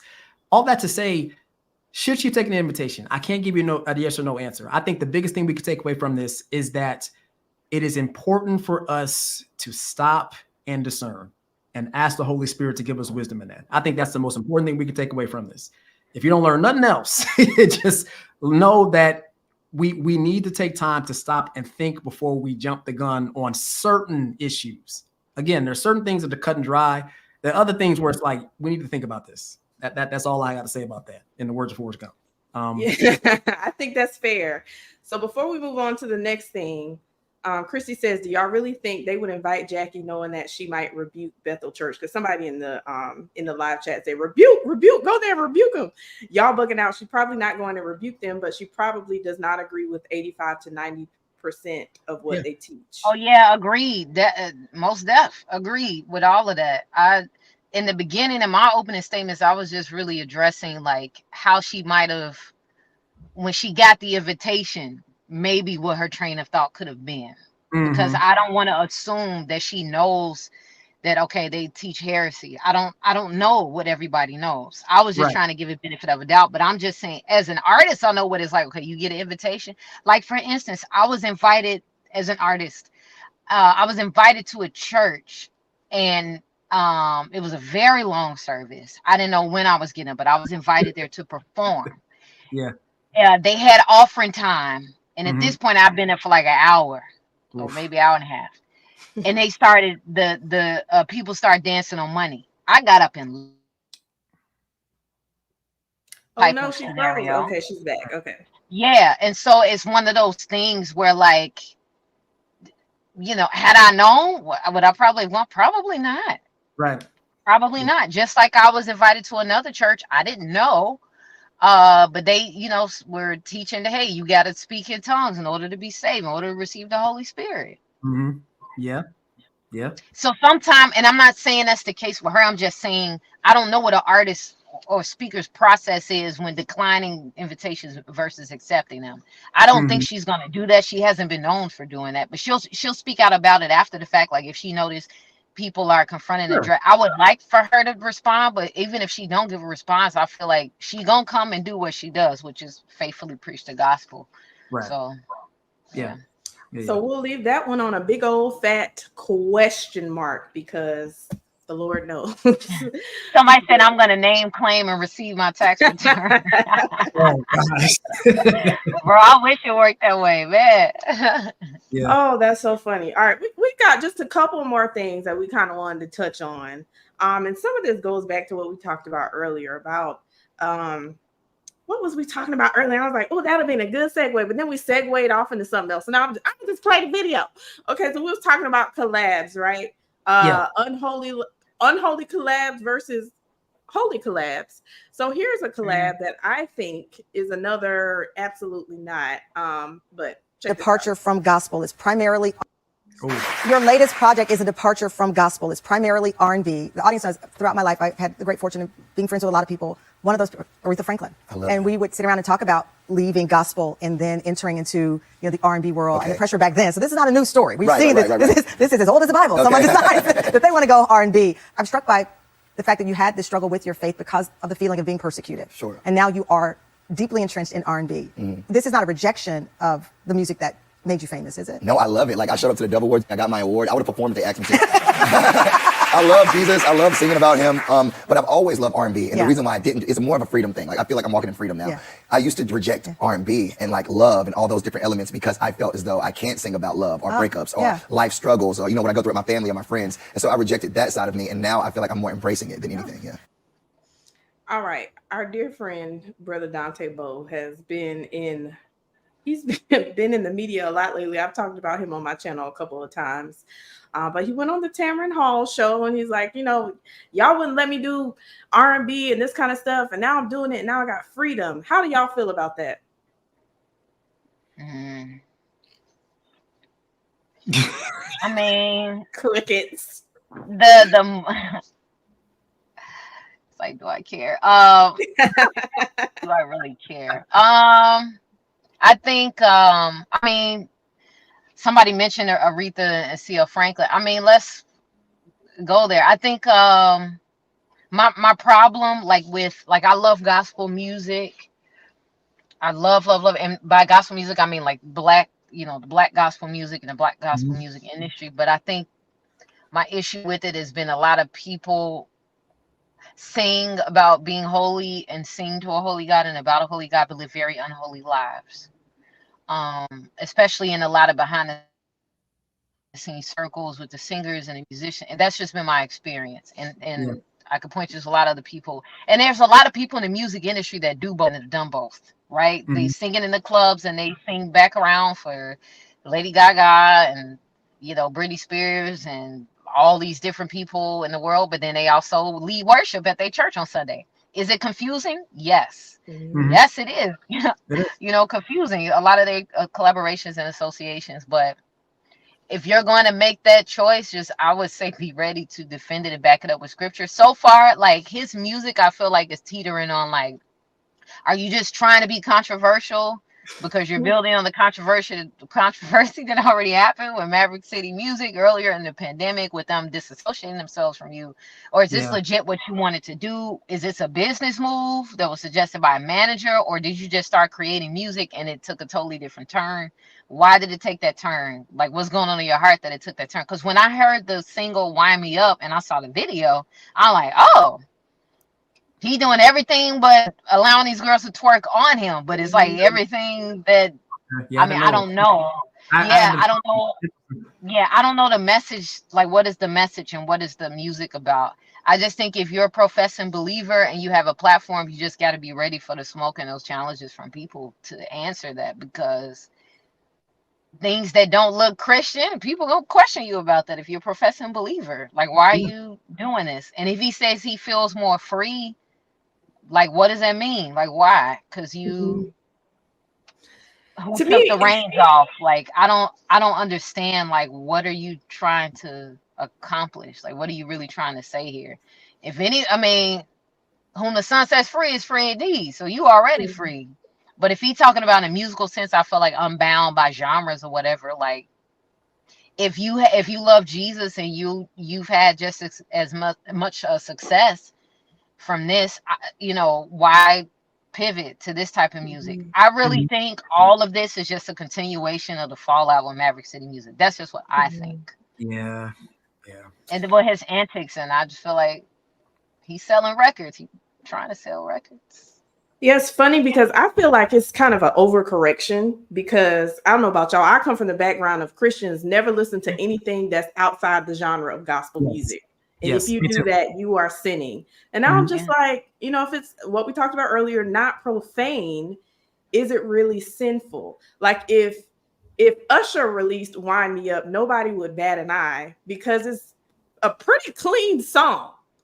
Yeah. However, to Aisha's point, because he came out initially as a gospel artist and now you like getting wound up on, and you're married, I guess. Yeah.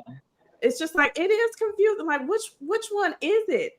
And if we look at his portfolio since that interview to now, is it just about love? Is it just about talking about you know, this experience in life or that experience in life, or has it drifted off into something else? Now, Wayne, before I play this next video, do you want to make any comments? Because well, okay. I'll say what I want to. I'll save that for the video. Maybe it'll give me some more perspective on this, because y'all been following closer than me. So. Wait, is he married? Did you say he was married? Because I don't think I knew that. Is he married? He's married. So the last time I did a show on this, actually, there's still a big question mark. So I thought he was single, and then people in my comments said, "No, he's married." So then I Googled and I found a picture of him and a woman, and so I said, "I guess this is his wife." And they're like, "No, that's not his wife. His wife is somebody." I don't know at this point. I don't know. I don't know who he is or is not married to. But ironically, the guy that choreographed "Wind Me Up" is an openly gay, like, choreographer, well known in the music industry. He also choreographed a Lil Nas X video like a couple of years ago that was very sexually explicit. So I just find that when I found out about that, I'm like, Dante, what are we really doing here? Like, what are you doing? Are you trying to pick some people up? Like, what are you trying? I don't know. All right, so before I go to the next video, let's be reminded of why Dante said he's veering away from gospel into secular music. Okay. What did he say? Elements, because I felt as though I can't sing about love or breakups or life struggles or, you know, when I go through it with my family or my friends. And so I rejected that side of me. And now I feel like I'm more embracing it than anything. Yeah. Okay, so it's just about, I just want to talk about love and my family and friends and all that. No harm, no foul. Okay, all right then. So what is this?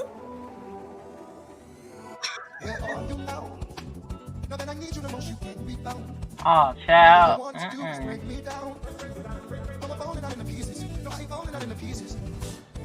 I ain't really trying to let it go. I know I told you once before, even if I'm walking out the door. You know I'm coming back for sure. Oh la la la. Everybody's got their problems. Oh, but we get the power to solve them.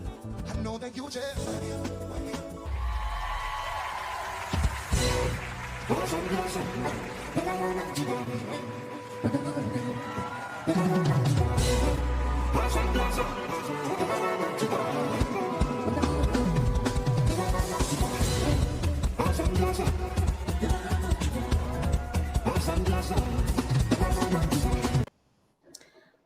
Now, as for me in my house, I think if I'm just being nice, that he has crossed a line here.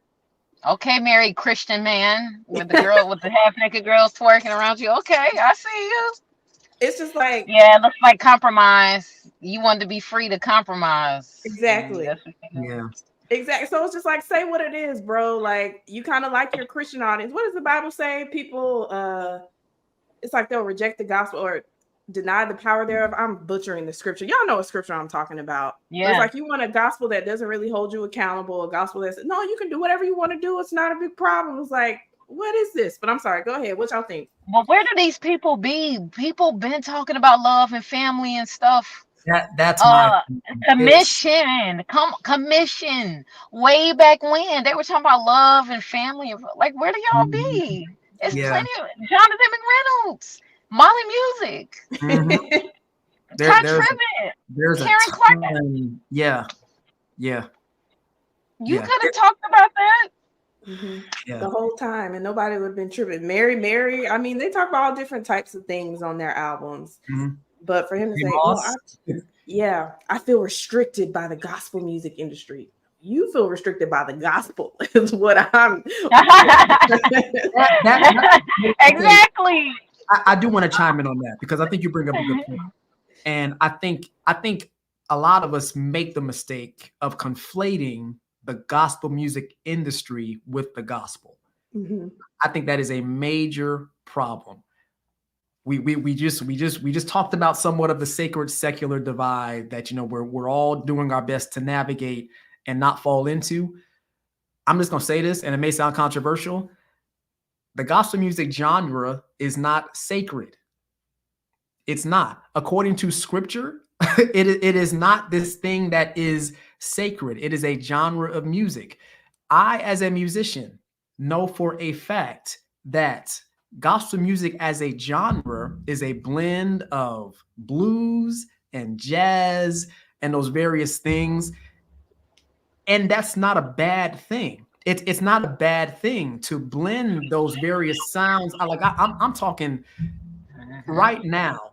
I could, if I wanted to, as a gospel music player, blend into like a jazz band, because a lot of the chords and a lot of the progressions and everything that we use are similar in so many different ways. So for us to look at the gospel music industry or gospel music as a sacred thing that to a certain degree we have to protect like we do the gospel, I think that's a mistake. So with that being said,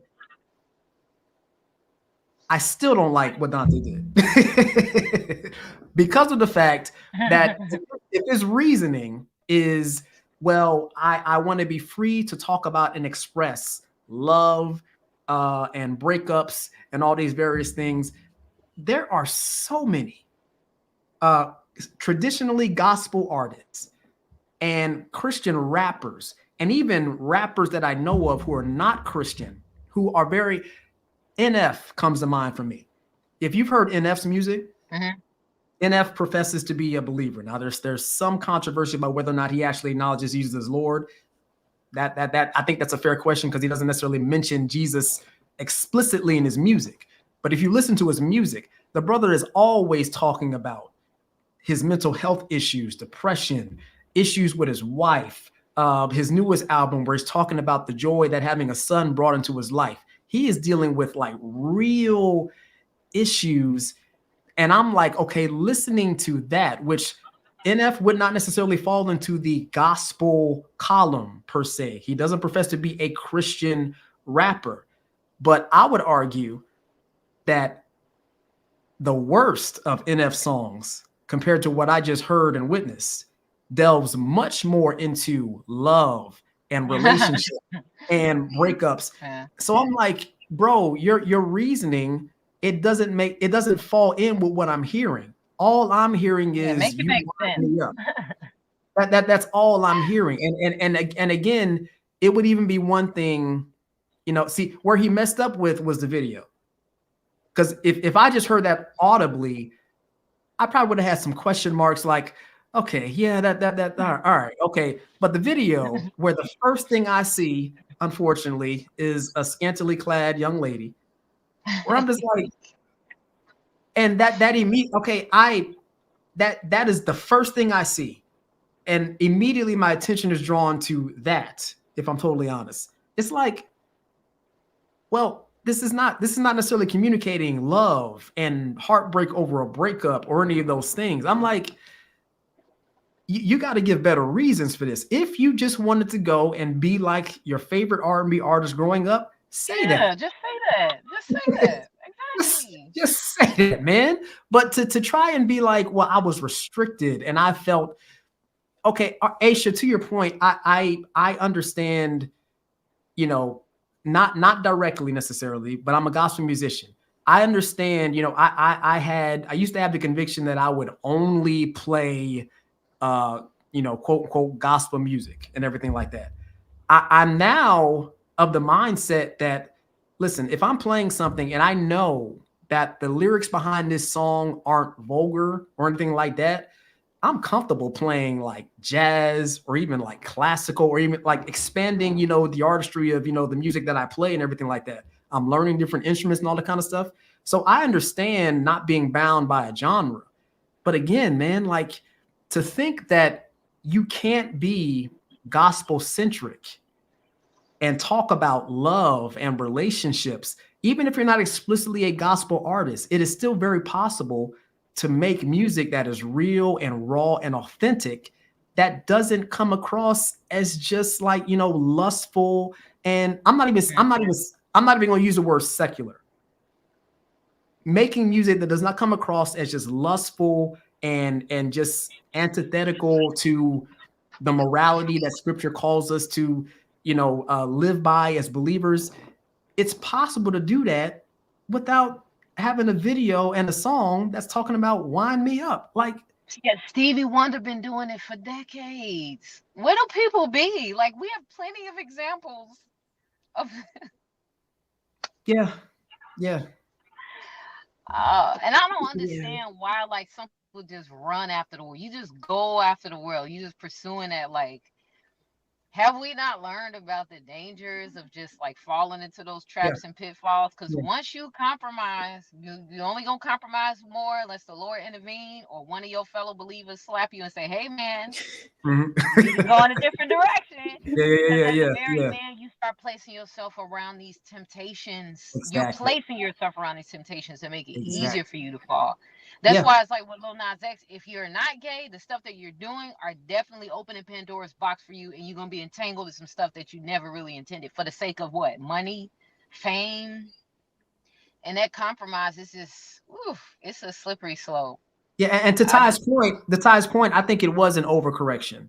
I think it was an effort to say, because okay, the truth is, at least in what I've learned over the years, you cannot honestly and logically, biblically say that any one genre of music is quote unquote exclusively Christian, not from scripture.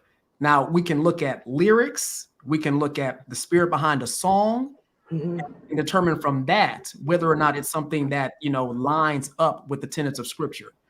But you can't say that one genre of music is more sacred than the other, because the distinction should not be made in genre or style. The distinction should be made in, you know, the lyrics and the presentation and what's being communicated in the song. And so that there's, if he's looking to break away from maybe some of the traditional preaching that he heard growing up, I get it. Me and Ty, we get that. That to a certain degree too. I understand that. I understand how frustrating it was to now know for a fact that a lot of stuff that was demonized growing up was not a demon. Okay, I that it's eye-opening, and that you're almost tempted to be like, oh man, well, if that be the case, let me just go and listen to every little thing. But no, just because the teaching wasn't necessarily properly applied doesn't mean that the principles that, you know, a lot of the older preachers and the older generation were trying to get across don't hold value. Yeah, that's good. Yeah. So yeah, it's just like I was and I'm gonna play this. This will be our last video for today. But I was on Instagram this morning, and they were showing just like a list or a thread of gospel artists, and you know, contemporary gospel artists, and people are saying it just sounds too secular. It's like, what do you mean it sounds too secular? What matters is what are they saying? We get so wrapped up in it. I don't like how it sounds. Well, that doesn't mean that they're doing something wrong because you're not a fan of this genre. Exactly. You know, this is why Kirk Franklin got in a lot of trouble in the 90s. Stomp. He did. You know, I do think, and I think that's another area of overcorrection, because he probably took some hits back then that he didn't deserve, but now he's overcorrecting and pretty much like, you know, sharing all his grievances with the church because of some of that. Same thing happened with Commission. Y'all are too secular. You don't sound like gospel. You sound like R&B. But all these R&B groups love Commission. And it's like, you know, their music aged well. It's timeless. Okay. Same thing with the Clark sisters. They're beloved throughout the music industry. They are. Especially if you're a singer. They are. They are. So gospel imprint and influences everywhere. But unfortunately, it's like sometimes their lives, they just parallel the actual gospel. And that's the problem. And it was heartbreaking. I'm going to mention this. My church, I asked my pastor, because I love gospel music, that labeled it as bad, right? We didn't do it. We don't embrace it and all that. And I was kind of forced to, at that time, I was young in the faith, to kind of do away with that. I grew up playing the organ. I grew up playing gospel. It was all I knew. But I did away with it for a time because it was so bashed in the circle I was in. When I came out of that, it took me a long time to even start listening to gospel music again. And the church that I'm at, I asked the pastor, I said, you know, do y'all do, you know, any gospel? He was like, no, not really. It's like mostly CCM or whatever. And he said, my problem with gospel is that they just don't have a whole lot to say. And I kind of was like, I don't know about that. I was like, I think you have to know where to look, and you have to know like your artist, and you got to know like the catalog and like the lyric, just like with anything. So it's just interesting. Like like how you said, Titus, you mentioned it. You mentioned too, Wayne, like the lyrics. What are the lyrics really saying, and what are they conveying? Because I Yes. grew up in a Baptist church where every Sunday we sing in Dr. Watts, "I love the Lord. He heard my cry and pitied every groan." Yes. Every Sunday. We didn't even know we were singing it, but we didn't know, oh, this is from the Psalms. This is from the scriptures. Right. And it was just that, and it didn't seem like it had a whole lot to say. People used to make fun of it, say, oh, these are slave songs from back in the day. But those songs meant something, like they were significant. So it's just like, yeah, what are the lyrics really saying? Music, you can do, gospel, you can mix any genre in it. People been doing that for years. Kurt Franklin put Little Kim Crush on You and remixed that with Melodies from Heaven. And everybody was jamming to it because we knew, oh, that's Lil Kim Crush on You, this song. So it's just like, what does your life say? And some of these artists, their music is great and beautiful and holy and godly, but their lives, their personal lives are unraveling. Exactly. Like we just don't know. But and some of these songs labeled gospel aren't even gospel. Right. Some of the y'all recently, I just feel like a lot of gospel artists are just showing either they never were Christians to start with, or they just don't understand it, because some of these songs are just, they're not Christian, they're not gospel. Some of it is inspirational but clean. Some of it is straight up heretical. So it's like, we shouldn't deem something as Christian or not Christian just based on what it sounds like. We need to be using our brains and make sure we're listening to what these people are saying to us. Yeah. But why do people keep saying, this is off topic, but why do people keep saying, I saw somebody say this about Kirk. They said, y'all do know that Kurt Franklin, and we know today he's not the same Kurt. He's not the same Kurt from back in the day. It's a different Kurt. And I'm like, man, you right, because it's like for some reason I feel like he's doing more interviews than he ever has in his life. And every time I watch it, I come away from it like, I don't know what to think about like him. Yeah. I don't know. Yeah. I mean, Chavis, thank you for the super chat. Chavis says, sadly, Kirk and the entire gospel industry cares less about God. Their God is money. Shaking my head. Ooh, child. Ooh, child. Yeah, I have my concerns about Kirk. Go ahead, Wayne. I would offer a little pushback. I am totally with you that the gospel industry as a whole cares less about God. I want to make that clear, because an industry can't care about anything. People can care about something, but an industry is not a person. So I would agree with you there. To say that Kirk doesn't care about God, I don't know if I would go that far, because again, I as troubling as some of the things that he's doing and saying might be, to immediately assume that he does not care about God, I don't know if I would go that far, because it's one of those things where it's like, as much as I can kind of maybe get at the intentions behind some people's actions, I can never fully know exactly. And because Kirk, even in some of the stuff that he's saying and doing, and sharing things and sharing some of his grievances about the church and all those various things, as troubling as they may be, to me, he's not communicating that he doesn't care about God. Now, it'd be one thing if he was outright saying, you know what, bump all y'all, I'm tired of this church, all those various things. You know what I'm saying? But I mean, I hear what you're saying. I just don't know if I would go that far to say he himself does not care about God. Like hearing even the most recent interview that he did, he was defending Christianity, and he's done that more than once in some of these interviews. He's defended Christianity on some level. So I don't know if I would go that far, but I hear what you're saying. Yeah, I think he is hurt. I think he is like really ticked off at Christians and the church, maybe not all Christians, but I think because, he talked about how he turned down Prince invited him to come jam. And he was like, them Christians told me I shouldn't go to church. People told me I couldn't go, so I couldn't go. Now he's dead. That's just like, oh, Kirk, I'm sorry. That's not our fault though. But I mean, it does seem like he did spend a significant amount of time talking to Amanda Seales about Christianity. Now he butchered some stuff. This is like, Kirk, what is you talking about? Right. I do think it's too soon to say like I'm not ready to say that Kirk Franklin is not a Christian. I'm not ready to say that. I am ready to say I do not like a lot of the things that he's saying and doing. I agree. I agree with that. Yeah, so I would. But I I would would leave label it him there. a heretic. No. At least not I've yet. seen people do that. Yeah, I wouldn't label him that. It's like, you know, it's just not my preference. Some of these moves you're making, but Yeah. Yeah. Christy says, I live in Pennsylvania and all they play is CCM, and oh my gosh, it's too much. Christy, thank you. Christy, that's where I'm coming from. I'm coming from. If I never hear another CCM song in my life, I'm good. That's a huge debate too. That's a huge debate. But it's because I was deprived of gospel for so long. Why? Because of that reformed culture, and that's all I'm gonna say. Oh, that is fair. For a lengthy season in my life, boy, I had to. Woo.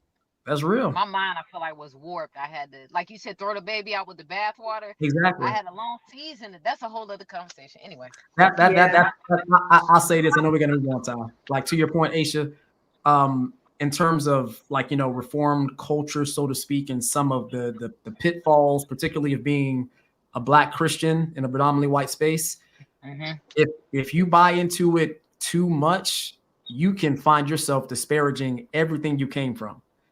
And whenever I, for instance, you know, because I'm willing to acknowledge that there are weaknesses in the Black church that I think we can learn from our white brothers and sisters from.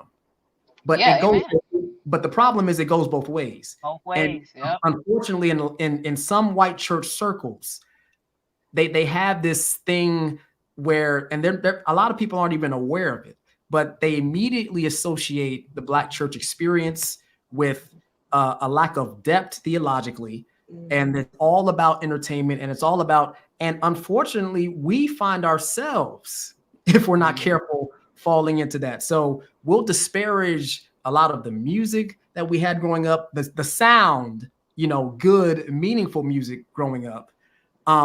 We'll disparage our own experiences, and we'll say, well, I need to put all of that aside for the sake of essentially assimilating into white church culture, because that is clearly where it's at.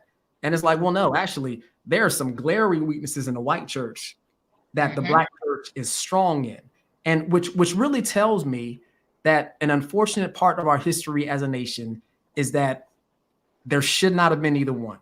We should not have been a part in the first. Should not have been either one. Shouldn't have been a split. Yeah. Yes, granted, there are beautiful things that God has brought out of it. God can redeem anything, but it should not have been a part in the first place. Yeah, it shouldn't be this way. Yeah. It's hard because, you know, I know for me, and right now my church is it's currently predominantly white, but we've got a pretty diverse church, and we're trying to like work in like how to make the music more diverse and just talk about different things. But it's hard because I know that a lot of churches that I've gone to, predominantly Black churches, it does seem like the emphasis hasn't really been on theology. Now, that's not all Black churches. I'm just saying many of the ones that I've gone to, and there are definitely exceptions, because me and Wayne used to go to a great church together, and I've gone to some good solid churches, but I've gone to a lot of predominantly Black churches where it's just like, y'all just want to dance out, like that's it, like, but you don't care what the Bible says.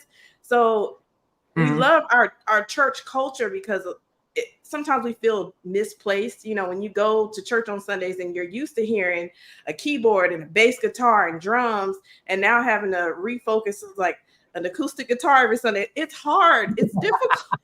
It is a culture. It's just like, okay, Lord, like I am not trying to make music the main thing, because really I just need to make sure I'm in fellowship with other Christians. The gospel's being preached. We're fulfilling the Great Commission. But music, it's important. Yeah, these struggles sometimes. Yeah. We do it all the time though, because they are the majority. We assimilate, and it happens more often than not. But rarely do you see it happen the other way around.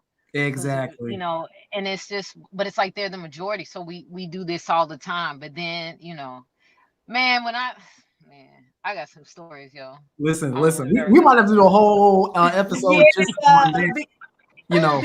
This should be an ongoing conversation, because sometimes I do feel like, in like especially like the cessationist circles and the reform circles, it's like if you do anything that looks weird, it's like that's a sin, you know.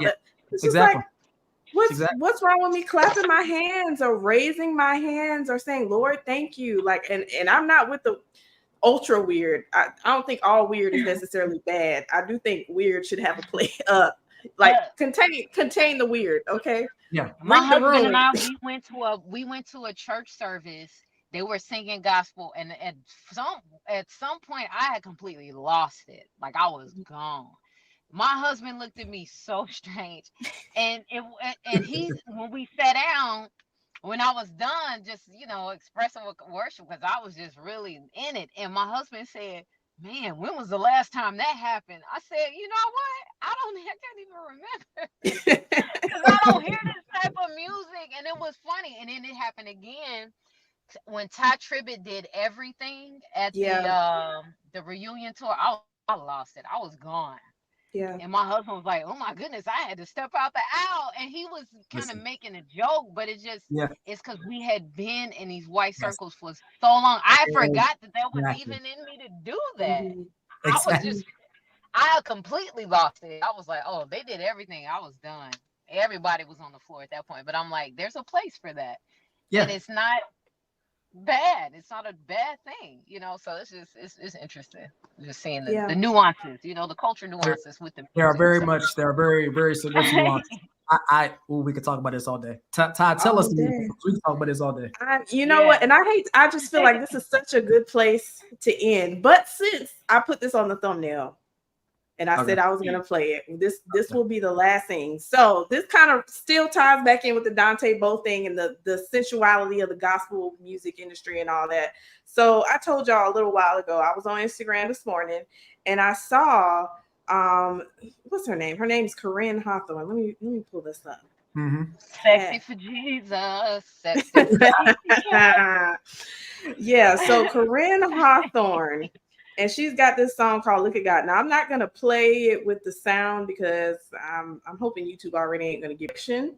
Mm-hmm. And I think with what we showed from Dante Bowe, Koryn Hawthorne, even I talked about Erica Campbell and Mary's album cover a few years ago on the Sound album cover. I just felt like, again, nice outfits. I'm not saying never wear it. I just wouldn't wear it in that setting.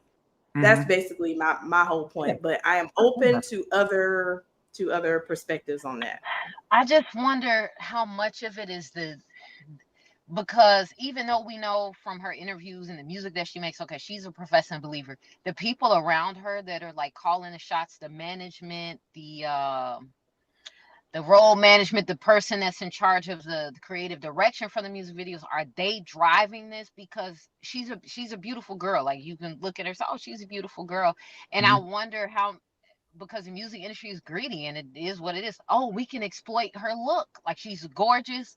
Let's play that up a little more. Let's make her more glam. I just wonder how much of it is just like the music industry just trying to be prosperous, like trying to put her in a different light, like to have people more so see like her looks and stuff like that. I just wonder how much of it is like just music industry business as usual. Because for instance, they're not Christian. I know they were professing Christians, but the sisters Chloe and Halle, when they first came out, it was a bohemian look. And I love their music. They were playing out, and then now it's like, okay, I'm sexy and I know it. I'm gonna show it off. Like it's about me. And I'm like, who is driving that? And like I know there's sin in us. There's a sin in the world, and these external pressures. But I just wonder, do they know that you don't have to consent to this? You can say no. Do they feel that pressure to cave to just the will of management of the music industry? Because some people, when they get older, many years later, we find out, I never wanted to do that. Yeah, I never wanted that. I just felt but there were these influences that were so strong that told me I had to do that. Yeah. And you find out years later, these people were bulimic, they were anorexic, they had huge issues with themselves because of the people that are calling the shots. And I'm not saying that's the case with her, but she's still kind of young, and I just wonder how much of it is like already at play, maybe. Yeah, and I just wonder if there are forces at work that we aren't aware of, because I'm not even deep in the music industry, but I remember when I was very young, I wanted to write gospel songs. I wanted to be a gospel songwriter and producer, and I was in the room with all these young musicians, and this guy, he was like kind of like a Suge Knight of in gospel, and he Oh, pulled wow. out a wad of cash, and he told me, I was probably like 19, and he said, yeah, look, because I was telling him I really want to be a songwriter and producer. That's what my heart is. And he had a whole different agenda for me. He's like, oh no. He said, I want to dress you up, makeup on you. He said, I want to market your look. I said, no, I don't want to be, I'm young. And I'm like, no, I really want to songwrite and produce. And he was like, Right. no. He already had plans for me before I even opened my mouth. And so I just wonder how much of it is like under the lure of like fame, we're going to make you a star. Like we're going to completely recreate your look, like I just don't know how much of it is them. And people sign contracts too, not knowing what they're signing. You're signed to a label. The label might have an agenda. And I'm not saying she hasn't said no to some of these things. I just wonder how much of it is who is steering the ship, Yeah. No, I heard this thing. Go ahead. I'm sorry. I didn't mean to cut you off, sis. No, I'm done. Yeah. I heard this saying, and I'll be brief, Ty. Like, I think it was actually a comedian that I heard on a podcast one time say this. He said the most dangerous position that a young person can find themselves in is being profitable to an adult. And you've seen this with, you can go down the list of child Disney actors, child Nickelodeon actors who are now on podcasts talking about the abuse that they experienced, the compromising situations that they put themselves in. And again, I think right now we're talking past Koryn, because I don't want to associate or assume that, she's just flat out. My personal opinion of the video, it leaned more towards the creative side than the sensual side, but there were elements of sensuality there. So your concern is noted. I didn't get the same vibe from that I got from the Dante Bowe video. Again, I don't want to, just to keep it a buck. Just to keep it a buck. Yeah, but there were certainly sensual elements. So for me, I don't know how far gone perhaps she might be. I don't want to make assumptions. But the larger conversation, Aisha, I think is really needed, is how much are young women like her and young artists like her getting chewed up and spit out by industry like this? I think that's a fair conversation. She started on American Idol, remember? Yeah. She started on American Idol, which is a completely different platform. The allure of American Idol is like, you're young, you're gorgeous, we're going to make you a star. Like that is kind of like what American Idol gives. And I just always feel like, man, when you're young and they make these promises, a lot of them are suckers for that, and you end up just falling. But somebody in the comments mentioned that she's young. And when I say she's young, I mean, she still has to grow and stuff, but I do pray. Sure. But being young is no excuse, because there are a lot of young people in the Bible. David was young and bold and not just whoop Goliath, but he knocked him out. He completely defeated this enemy. Mary was young. The disciples were young. We have lots of examples of young people who are mature in faith and are walking with the Lord. And I think for our young, talented people, that's the message we should push. Because when I became an adult and I got saved and my eyes were open, I said, man, how I was taught and learned, I need to unlearn a lot of things. And when I have children, if they're talented, my message is going to be, you can do it for the Lord and continue to do it for the Lord, and God will bless you. I always go back to Mahalia Jackson. Yes. Never compromised. She was world famous, and her songs were gospel. They were gospel explicit, gospel. I mean, I never heard any scandals in her life, and she was world famous. Yeah. She used to even sing in clubs, and it made her no less popular or famous. And so we have examples throughout here. And Franklin, even though, controversial, he has never wavered. Clark sisters, they've made some decisions that everybody don't agree with, but they've always pretty much been in gospel. So if success is what you're looking for, that looks different for different people. It does. But I do think that being young is no excuse. There are young people doing great things for the Lord, and they always will. But it's like, who's around them that's going to be that voice of reason, but that godly voice to say, hey, I'm going to hold you accountable. We're going to walk with you. We're going to point you to Christ to let you know you don't have to fall. Every time something is offered to you, you can say no. Right. You could go in the opposite direction. And when you're young, you are impressionable. So it's a scary time for a lot of young people. Because look at what's happening in our country. They're going after the young people. They want to seize their minds and they do plant propaganda and indoctrinate them. But yeah. The music industry is just it's cutthroat, it's evil, it's nasty. I'm thinking about Cassie right now and Diddy. Yeah. She was young. Yeah. And he groomed her. Yeah. Michael Jackson even. Allegedly. Allegedly. Allegedly. There's a lot of it's sad. Yeah.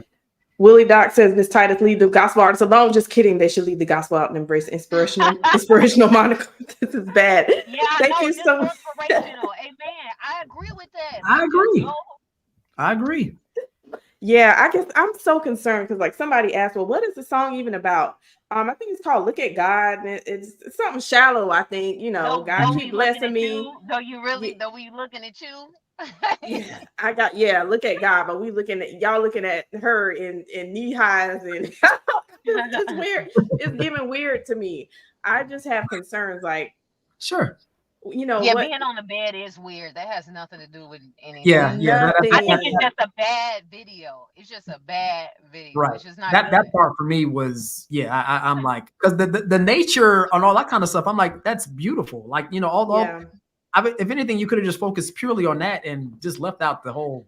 It just looked like she trying to like redo Beyonce's "Black is King" or something. Like stop trying to be Beyonce and Rihanna if you're going to be in the gospel music industry, because it just almost feels like y'all know that y'all probably wouldn't have been as successful on that end, but you'll come to the gospel arena and maybe you'll be more popular there. But then you want to change it. So it's like your songs aren't really gospel. The visuals ain't really giving gospel. So why is this considered gospel?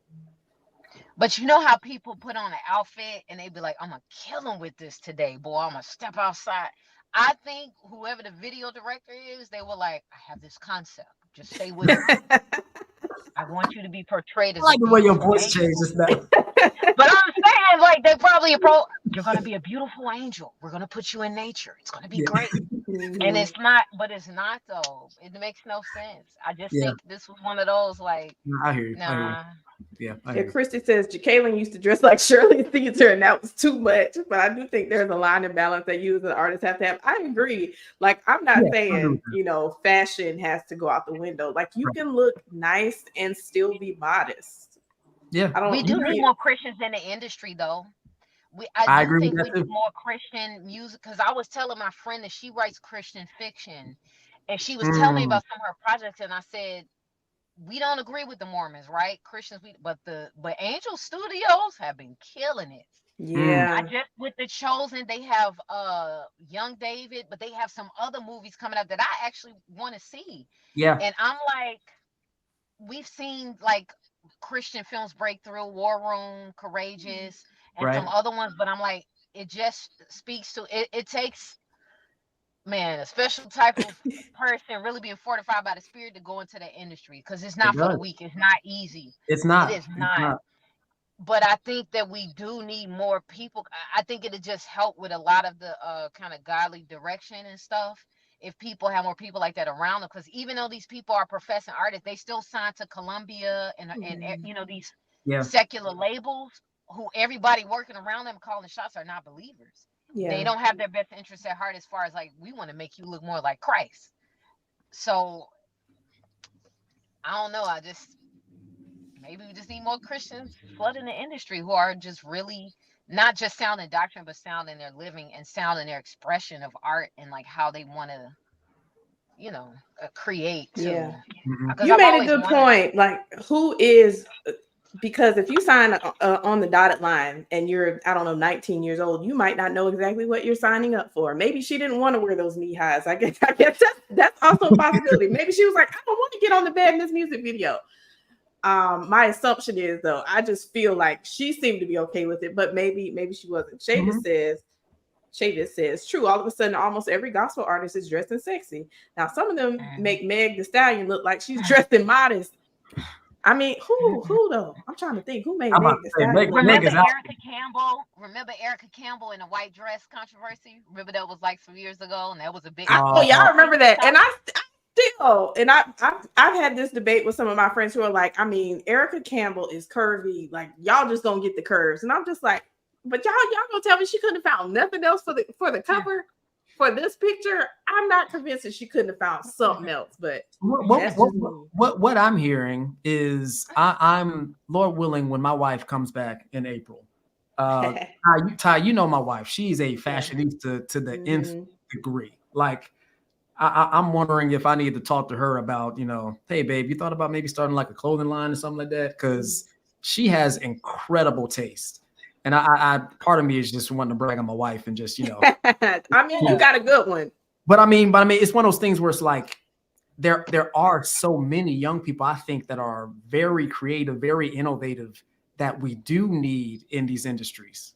Like I would argue that we don't need to run away necessarily from these industries totally. I think we need to challenge these industries on a number of levels, not the whole, dominionist Christian takeover mindset, but rather, understanding, hey, look, evidently you see me as a talented individual. Evidently you see that there's something in me that you want to market. Fine.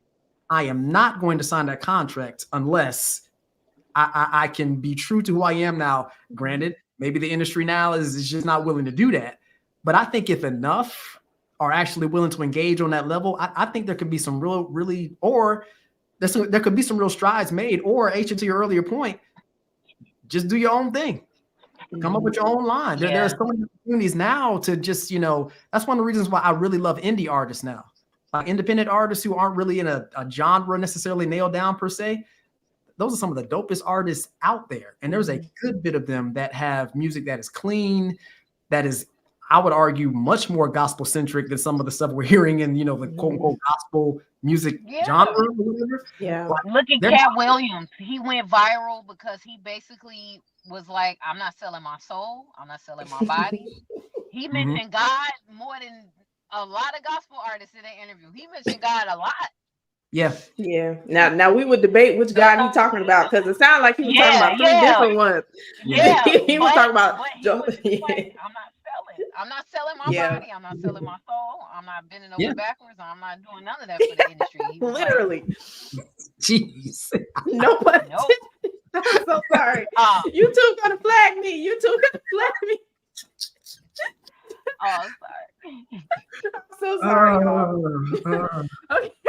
Shaven says, I didn't even know Yolanda had a shape till she wore that tight dress. See, that's what I'm saying. Like we remember those albums for a reason.